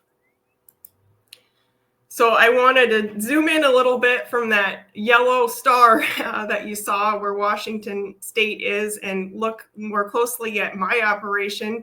It is about it's almost 9.7 hectares, which is 24 acres, and it is highly diversified. So I have at the top part, you can see a big pasture and hay field. There's a forested section that is, about 8 acres or almost 3 hectares, which we grow perennial crops in and do some grazing of our animals. And then on the right side, there is our livestock operation, and then to the very heart of it in the middle is where our annual crops are grown. And although these are, I say there's hay here and forest here, but in actuality, it is very integrated operation. There's fruit trees in our pastures. There's grapes in our annual crop fields. So it is very very diversified. I always like to say or start by sharing just a little bit about our farming system, because I think it helps others kind of orient themselves to how my practices may or may not be applicable to all of your fantastic work. So the farm is entirely run by my husband Brad and I. We are the full-time workers at the farm, and we do have a group of wonderful volunteers who come and assist us as well, but it is our full-time livelihood. We don't have any off-farm source of income besides we don't just what we do here at the farm. We do have some goats, we have a dairy cow, and 60 laying hens. So that's just a little bit about the farm. And now we'll dive into just cover crop. So really, I start all my thinking about cover crops from this idea about the farm as a system. And so when we go to do our planning for cover cropping, usually farms think of it in two different ways. A lot of times you start with cover cropping, but you're orienting yourself from the place of the needs of the farmer, right? So you're building your market crop plan, what you're going to grow and sell to produce income or to feed yourself and your family. And then you're kind of backing into, okay, how can we fit cover crops in around that? Because we've heard all these great ideas about how they're beneficial and how much it's important to plant them. The opposite, the flip of that really is what we like to do, and that is to start with the needs of the soil. And I say, before I build my crop plan, I really like to think about my cover crop plan. And I do that because I know that I need to feed the soil. If I hope to have the soil feed me. And so I really think about cover cropping as that sense of reciprocity, of giving back to the soil what it needs so that it can continue to support me and nourish my community. And so I build my cover crop plan. In essence, I start by saying, what are the needs of my soil in particular areas? How can I really support them? And what particular cover crops might address those needs or concerns? And then I build my cover crop, and then I build my market crop plan around that. And that there's a lot of complexity to it, and it's a tension, right? Because those two things are kind of competing interests sometimes. What is good for the soil versus what is really necessary to financially be able to be a viable farm. And so I always say that's my ideal is to start with the needs of the soil, but of course it's an ongoing conversation.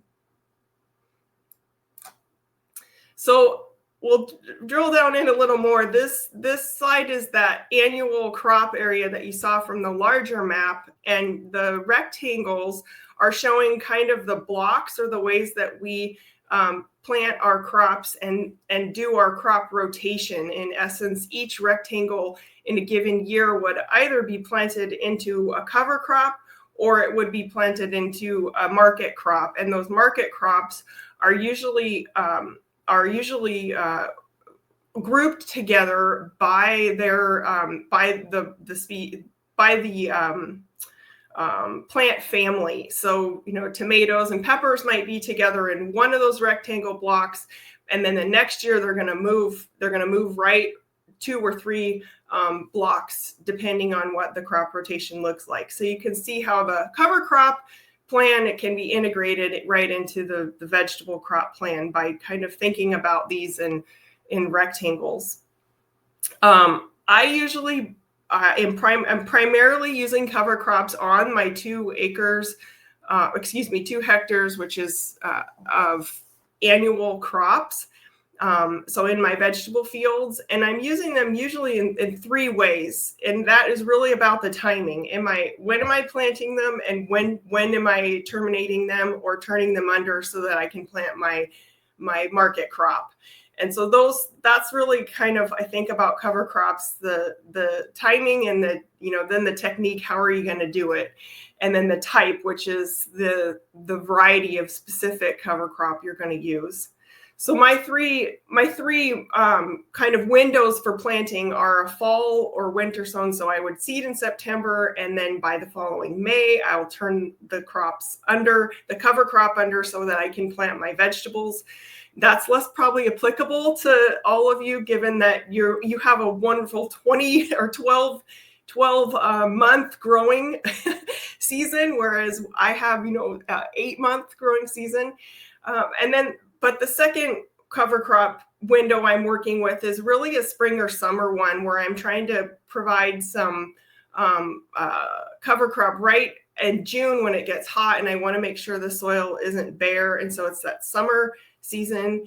And then the third one is what I talked about with these rectangles, and that is, of that entire acreage that I'm utilizing for my vegetable fields, I try and every year put half of it into cover crops. And so that means that for multiple years in a row, I may have a cover crop growing really to just take it out of the very intensive vegetable production and move it toward restore the health and let the soil recover.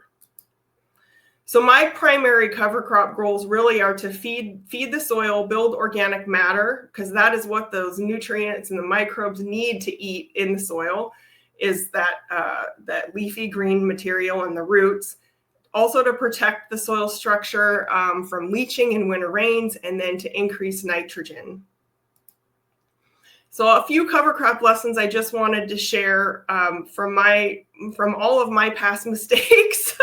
One is really start with the primary objective. There's a million reasons to use cover crops, so many beneficial impacts that you can have. But really, it comes down to just starting with one so that you can be practical about what you're trying to accomplish and not get sidetracked with, trying to achieve so much when you really just want to see one small gain is worth a lot to keep you motivated. And also, my advice would be to really small amounts of different seeds and really get to know them. I mean, I think about cover crops a lot like I think about my annual crops. They each have their own character, their personality, their needs, their likes, their preferences. So learning about how they grow on your farm, in your soil, and understanding how that might fit into your system better, it's a get to know process. So I really say, even though there's great benefit to using cover crop mixes, if you're, knowing those individual plants as an individual can be really helpful. And like I just talked about this a little bit, but use a simple mix at the beginning as well if you do decide to use a mix, and just stick with it. When I started cover cropping, I was so enthusiastic and I was so excited and all these benefits. So I would buy bunches of different seeds and I would put them all out. And then, every year, the next year I'd go, okay, that didn't really work. So I'm just going to start over and I'll throw out a bunch of another different group of seeds. And if I had just started with 1 or 2 seeds and saw what the results were, and then the next year said, oh, I think this plant didn't do very well. I need more of that and less of the other one. I could have tweaked over time that system and kept adding components as I got better, as I learned more, instead of changing all these variables every year because I was so enthusiastic. And, a good example of that is daikon radish, which Mary shared a great picture of the potential of daikon radish. It's, because I keep good seeding rates, I know that I overseeded the daikon because it outcompeted everything else in the mix I had. So by knowing those records, the next year I can say, okay, I'm going to tweak this down a little bit to have a better result. And finally, I'll just say, listen to your land. For years, I was told the best thing to do for our climate and our region and our soils is oats, plant oats. And so year after year, I would diligently plant oats. But come to find out, oats never did well for my soil. There was, some rust issues with disease issues with the oats. And so once I started, not paying attention to the experts necessarily and start just listening to my land and seeing what actually was happening, I could say, okay, oats aren't a good fit, but there's a number of different other grasses that can fill that wonderful slot, and I can have more success. And also alfalfa is another example where I was told alfalfa is not a crop that we can plant here. Our soils are too acidic. There's too much rain. And so for years, I didn't plant alfalfa. But come to find out, one year I said, there's so many benefits. I can feed it to my animals. It makes a high protein mulch for my tomatoes. I can cut it and it comes back. It's a nutrient scavenger, which means it's collecting, these nutrients out of the soil. It's increasing the water capacity, and it's a nitrogen. It fixes nitrogen with symbiotic relationship with bacteria in the soil. So I finally said, I'm just going to plant, a very small patch. It wasn't even 1 meter by 1 meter. And lo and behold, it did wonderful. And so now I have, a 1/4 acre of it out there because I started listening to my land. And, those regional recommendations may not fit. So don't be afraid to try and to trust your own instinct. I want to just switch gears now and talk a little bit about some resources that I really want to have time to share with all of you that might be applicable around cover crops specifically. So I also serve as the president of the board of the Organic Farming Research Foundation. And really our vision is just organic farming as the leading form of agriculture, leading to healthy and resilient people and ecosystems and economies. So really about the well-being of our world. And the Organic Farming Research Foundation has a number of free resources. So I just have a few slides I want to share with you all, and I will definitely also share all of these links. So don't worry you have to write this down, but you can get to everything at ofrf.org.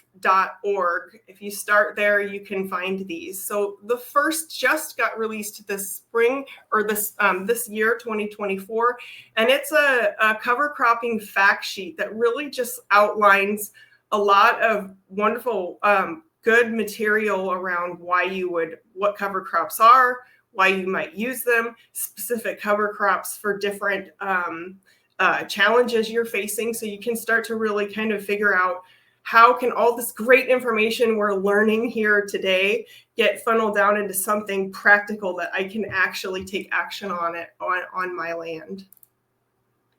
The second is the Southern Region Soil Health Guidebook, and there's also an online soil health course. And these specifically, I want to flag a page in there that says Concept 4, because that is all about cover crops for tropical and subtropical regions. So that might be a really great place to start learning about some of these, the cast of characters of cover crop, the individual species and their needs and their superpowers. I really think of cover crops as all of them have superpowers. They're all adding at least one beneficial thing to our land, and it's quite often 2 or 3 or 5. Then the third one I have is really that there is a page on OFRF that is all of our Spanish language resources. So everything on that page is in Spanish. There's publications, there's videos, and there also is the online soil health course I just previously mentioned. That's a self-paced course that is free. You can log in and walk through it at your own convenience, and all of those are on OFRF's website, free of charge for all farmers. This one is not an OFRF piece, but I did find it and I thought it might be applicable as well. It's from ATRA, and it's a podcast just really around inoculation. So really maximizing the benefit of utilizing nitrogen fixing legumes in your system, and how to really go about that so that you really are gaining those benefits instead of just planting them and not really getting the fertility benefit that you are hoping for. And that is all I have. I will say that I have written a number of different articles on my website about cover crops. There's one in particular that really deep dives into how I go about planning my cover crop rotation, what I think about, and the process I go through. So I can either share that in the chat, or I can also make sure that all of these links are available, so any and all of you can peruse them at your own convenience. I have so much to share about cover crops and all of the things that I have tried. There's so many details and nuances to the work, but I really just want to encourage all of you to get started. Pick one cover crop that you really want to get to know this year, and just start that conversation. You know, I always come back to the quote that a system is never the sum of its parts. It's the product of its interactions. And I really believe that about farming systems and community systems as well. But that is you know, when your cover crop is working together with your market crops, there's some beautiful things that can come from it. So thank you all, and I really look forward to helping you, and I appreciate the opportunity to be here today. Wonderful presentation there from April Jones Thatcher. And of course, I know that we have all learned quite a bit. It is now time then for us to interact with each other, to get a sense of what your thought process was while all of these presentations were taking place.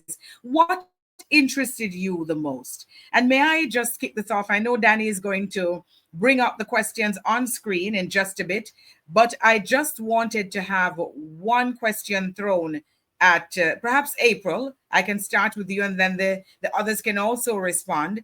Here in Jamaica, the farmers are encouraged to do soil testing to ensure that whatever they plan to plant on the soil is right for it. So I wondered, April, in your neck of the woods, is there a lot of soil testing being done?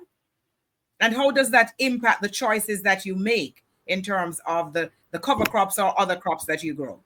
Oh, yes. Wonderful question. Soil testing and cover cropping kind of go hand in hand in my world. So I can just share with you what I do, and maybe that will help. I am usually testing my soil once a year and in the fall. And the thing about soil testing for us is that we like to do it, be very consistent about the timing every year, because those nutrient profiles can change. So if I test in the fall one year and then I test in the spring another year, things can look dramatically different. And I'm not necessarily looking specifically at the results from one year, but the benefits of soil testing for me in terms of cover cropping is that change, that interaction, that difference between the first year and then I cover cropped, and then the second year, what happened and what is the difference? What am I noticing between those two years in terms of maybe nutrient gain or balancing of some of the key nutrients? So nitrogen is one of our most limiting factors for myself, because we rain a lot at 40, we get 46 inches of rain a year, and those so it leaches a lot of the nutrients out of the soil. So I look at nitrogen specifically, but yes, very important. I'm sorry, I just get so excited and I don't want to take too much time from everyone else. That's all right. I understand. I get excited too. But I will say too, I shared my information. All right. And anybody All right. So let us.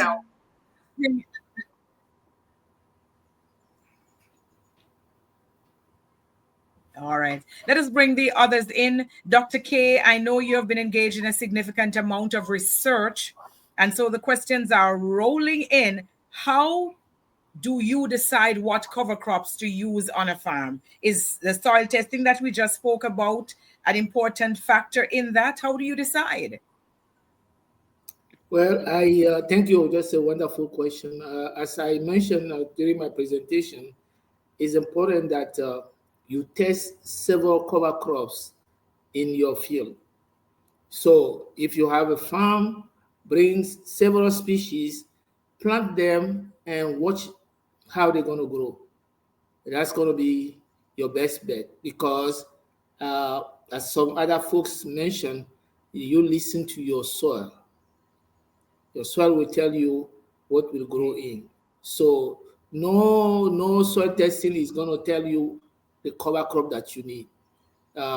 So it's just from experience from the farm.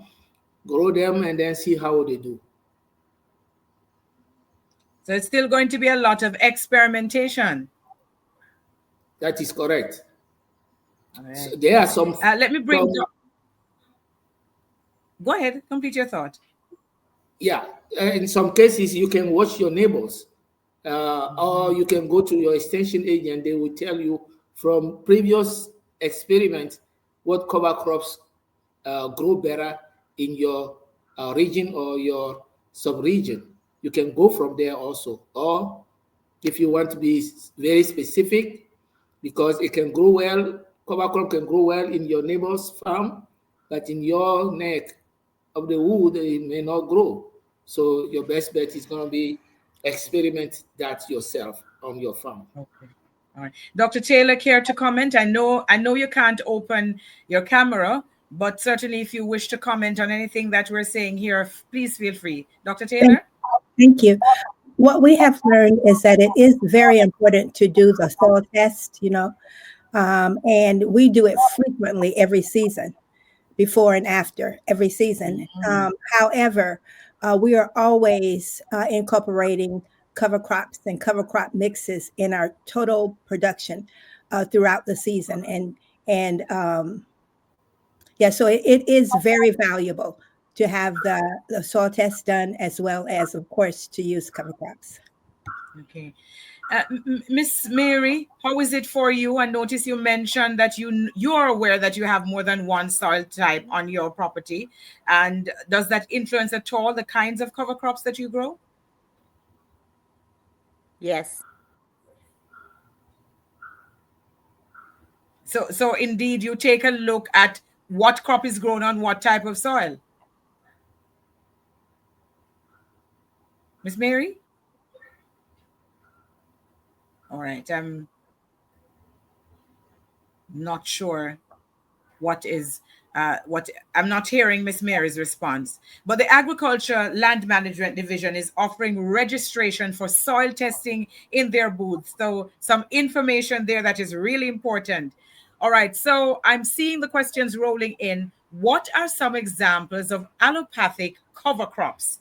I don't know which one of you wants to take sorry, this. Ask the question again. Yes. Who wants to take that one? No takers? Yes, you can. Hello? Yes, go ahead, Doc. Yes, if you have a black oat, I don't know whether you are familiar with a grass called black oat. They have allelopathic properties, and they can protect your crop against some fungus and some other soil-based infection sources. Okay. All right. So I must confess, I'm not wearing my glasses. So some of these I can't read them because the print is so fine. But I'm trying to wade thank you so very much, Danny. Much better. All right. So a question here: which of these are widely available in Jamaica, and which ones not mentioned in the slides are best for the Caribbean climate? Now, I'm thinking that might also be related to. Is that also out there related to the allopathic cover crops? Or are you asking generally? But either way, whichever way we're taking it, we're trying to see how we can get through this. So which of these crops are widely available in Jamaica? From the research that you've all done. Well, I have not done any research in Jamaica. We need to get you here to do some. I'll be happy to be there.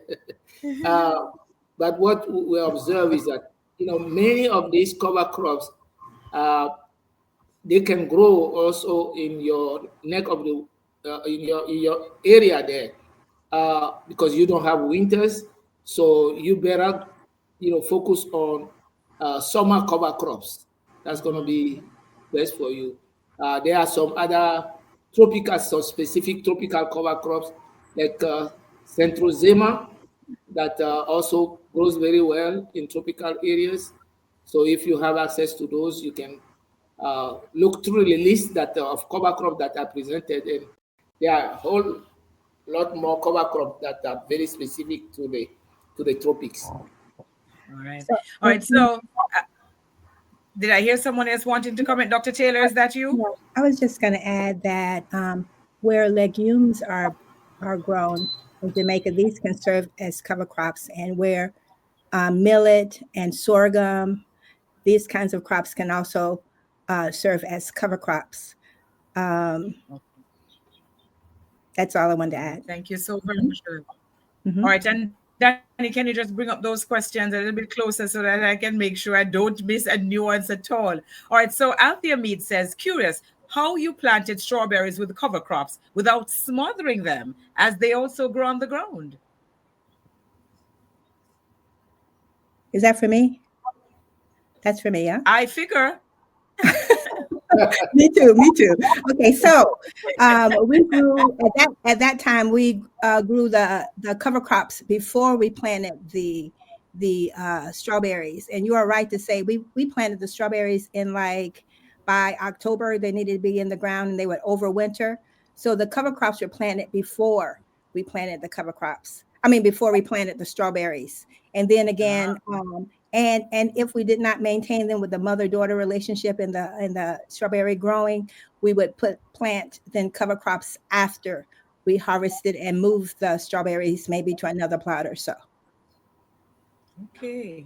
All right. Yeah. Very interesting. You see how much we're learning from this process. All right. So another question here, and I think I'm going to put this one to Dr. K. When you harvest the cover crops, is there a special process or equipment that you have to use to convert it to biogas? Can it produce biogas on a small scale? Yes.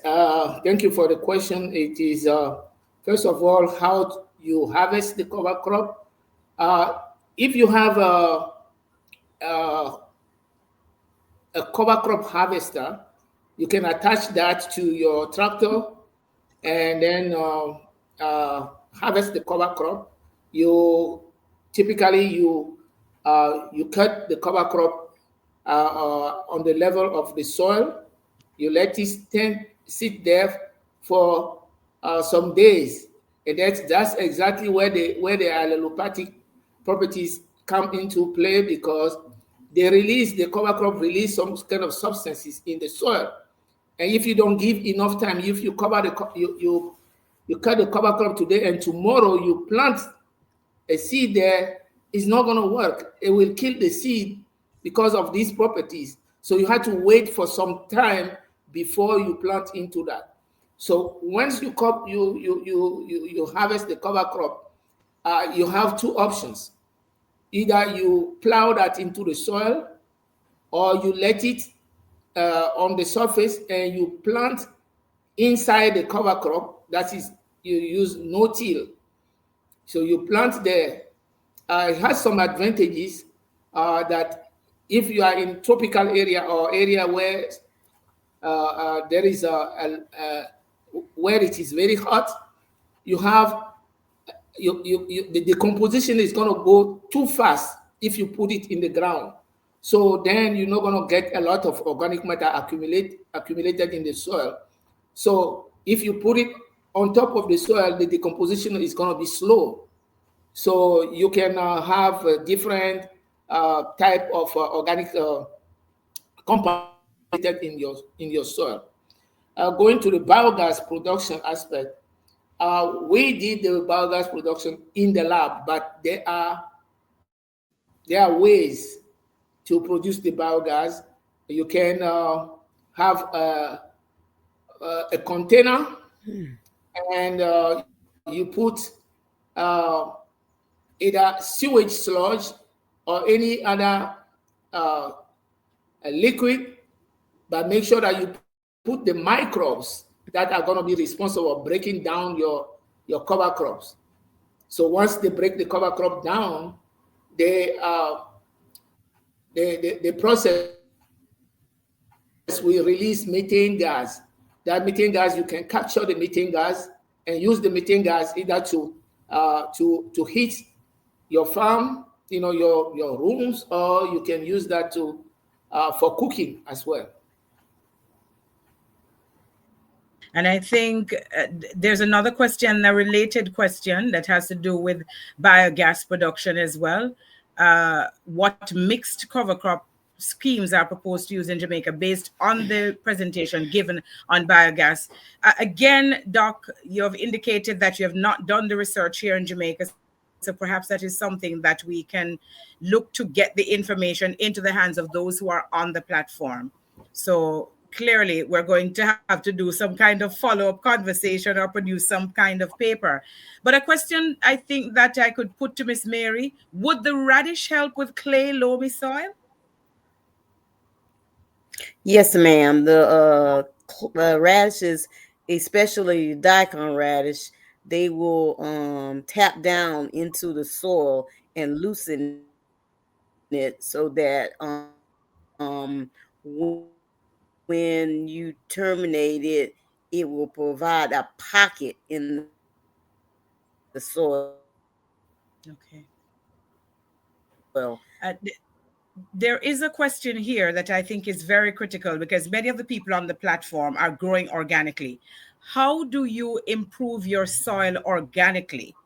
And there is a related question that has to do with the thought process that much of what we're talking about seems to suggest that we should add synthetic fertilizers. I'm not getting that. However, just a comment. April, perhaps we can have you respond to that.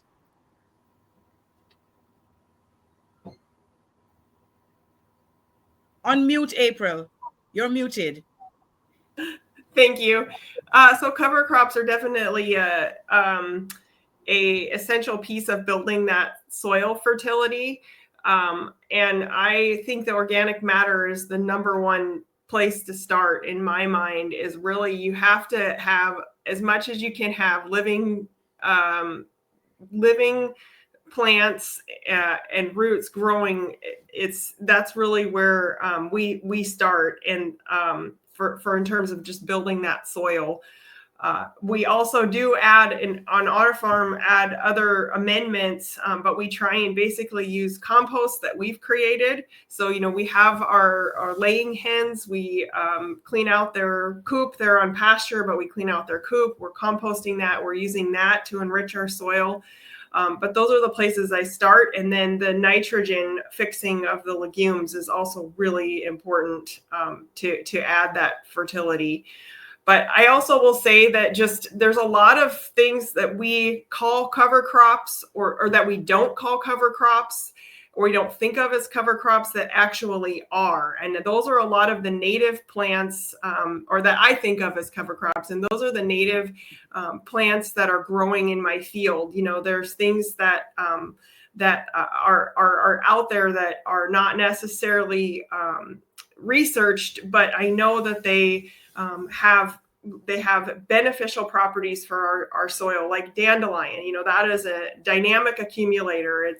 It's not something, it's considered a weed. So I guess what I would say is also think about in your environment, what are some things that maybe aren't necessarily researched as cover crops, but are available to you to start building your soil.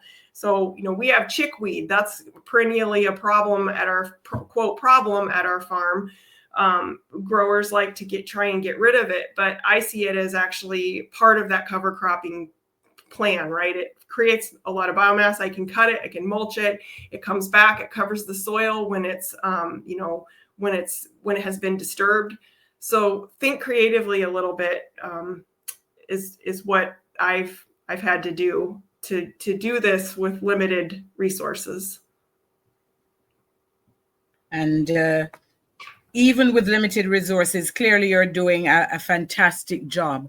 I see here another question. This is from Colleen. How do you improve the quality of the soil, particularly using organic material? I don't know which one of you wants to take that on. I don't know, Dr. Taylor?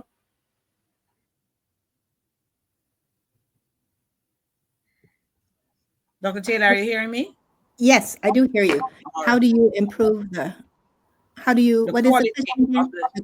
of the soil organically?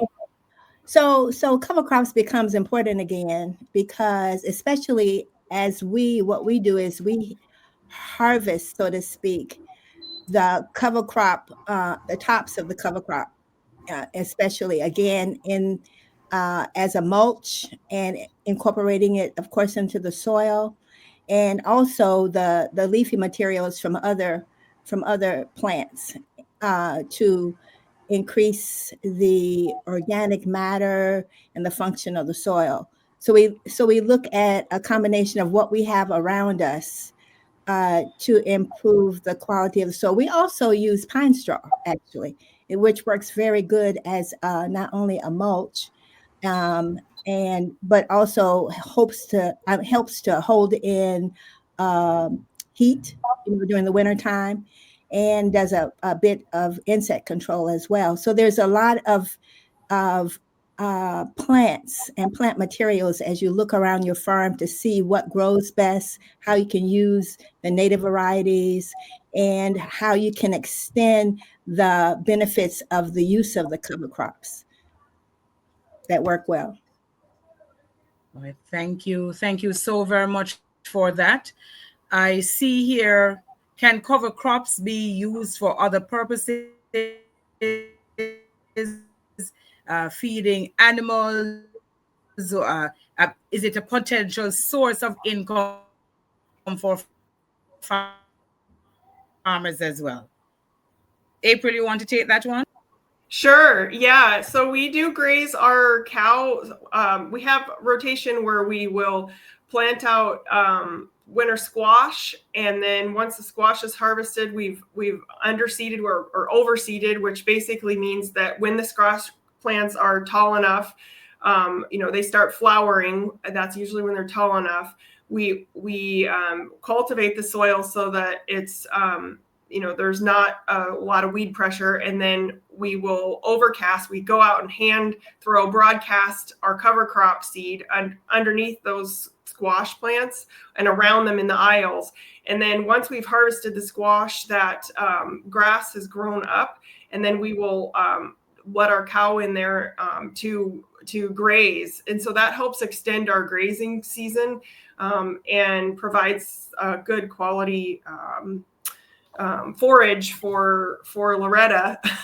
But and also at the same time, then she's applying fertilizer in essence through her manure when she's grazing down that area, which then is the cycle that we can then have some more nutrients to plant into the following year.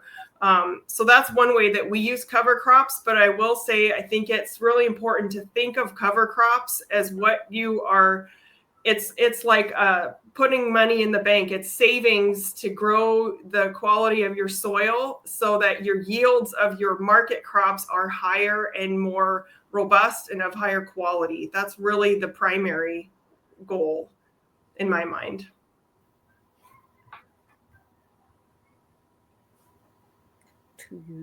All right, we have one final question here. How long should a cover crop remain growing if used as a cash crop?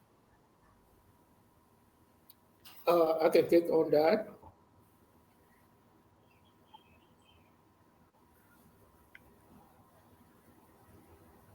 Can I go ahead?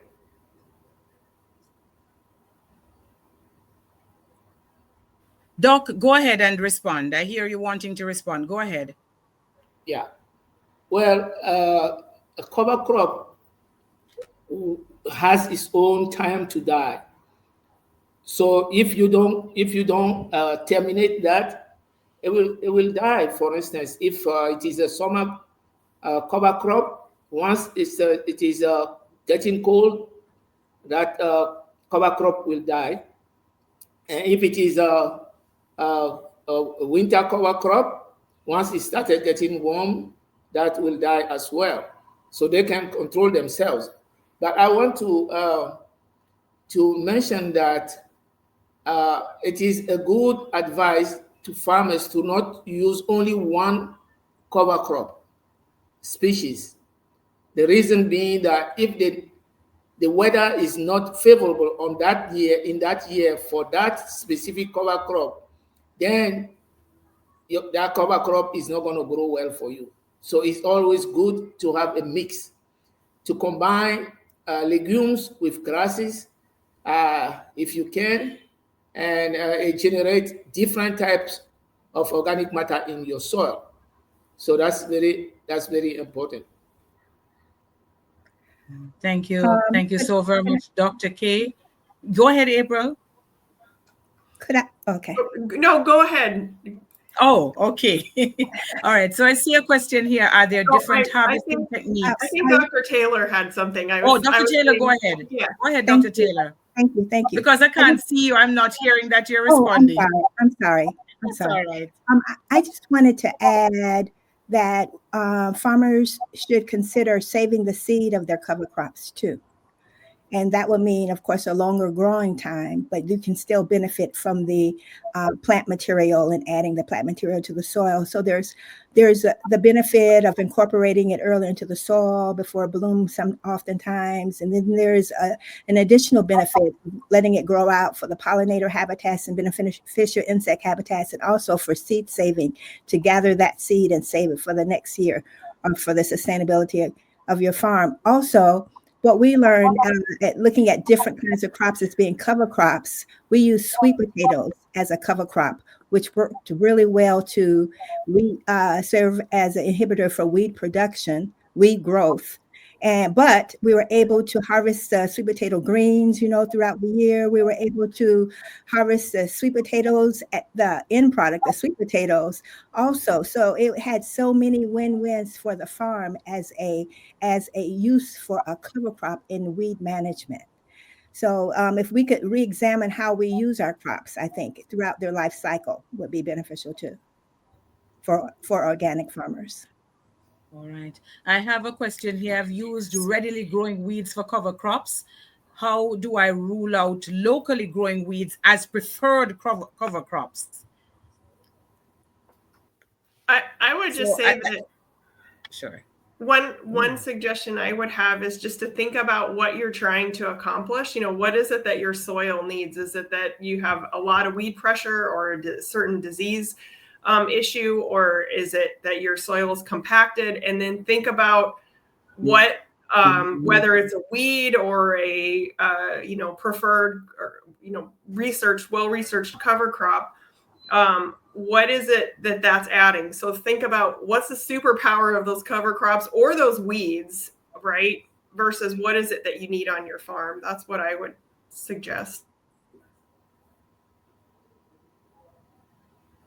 Thank you so very much. I would like to add. Sure, go ahead. I would like to add that. What are you planting after your cover crop? What is your cash crop? Because you need to know what your cash crop needs to grow. So that way.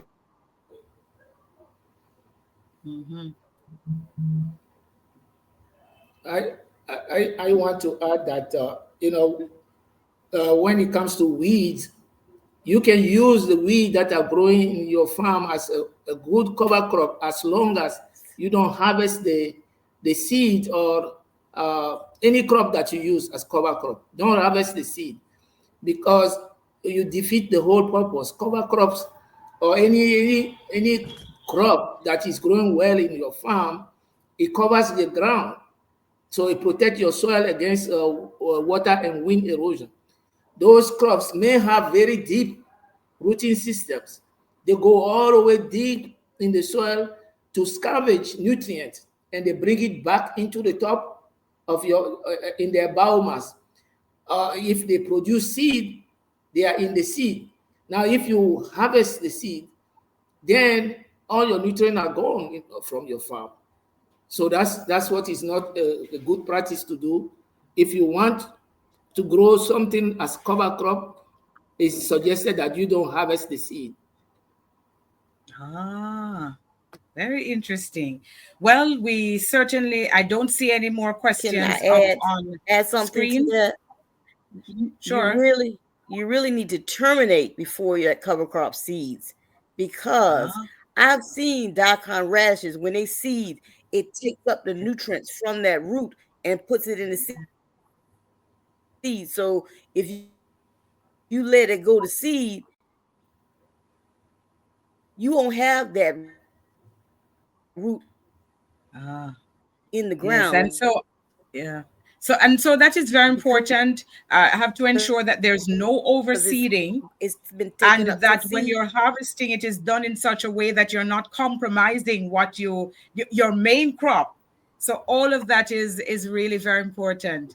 I just want to tell you that this has been amazing. I'm going to invite you all onto the program that I host on a regular basis. I probably can't do it on a forum like this. Probably I'll have to take you one-on-one. But it has been a fantastic morning. Want to advise the participants that you can now enter the expo area and get additional information you can continue to network with the presenters. April, she has already dropped some information in the chat that has been posted, so you can get that. And so that is really very important. But this has been good. I suspect that the Jamaica Organic Agricultural Movement and their partners might have to do a part 2 at some point in time, because this is really critical to helping us to better understand how it is that we preserve the soil how it is that we move to regenerating the soil, and how it is that we move to continue to feed the world's population.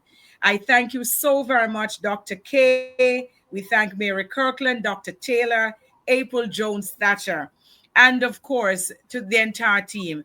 I am getting out of here, but Janice Dehaney, I'm going to invite you to come back on, because I think you need to move the vote of thanks, and then our participants will move over to the expo.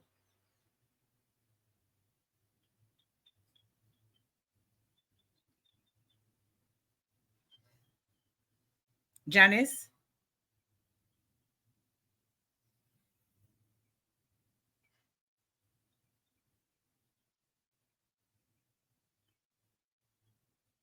All right, so we have already said thank you to a number of the individuals. Let me just thank CariFlow for this fantastic platform that you all have, so we could come and share in this kind of a way. Wherever it is that you joined us from, we were in Kingston, Jamaica, but I know that many of you joined us from many parts of the world. Thank you for this kind of networking. Thank you for the interest. Thank you so very much for the hard work that you continue to put in to feed so many people in the world's population. All of us are perhaps farmers at heart, because we're all from the soil.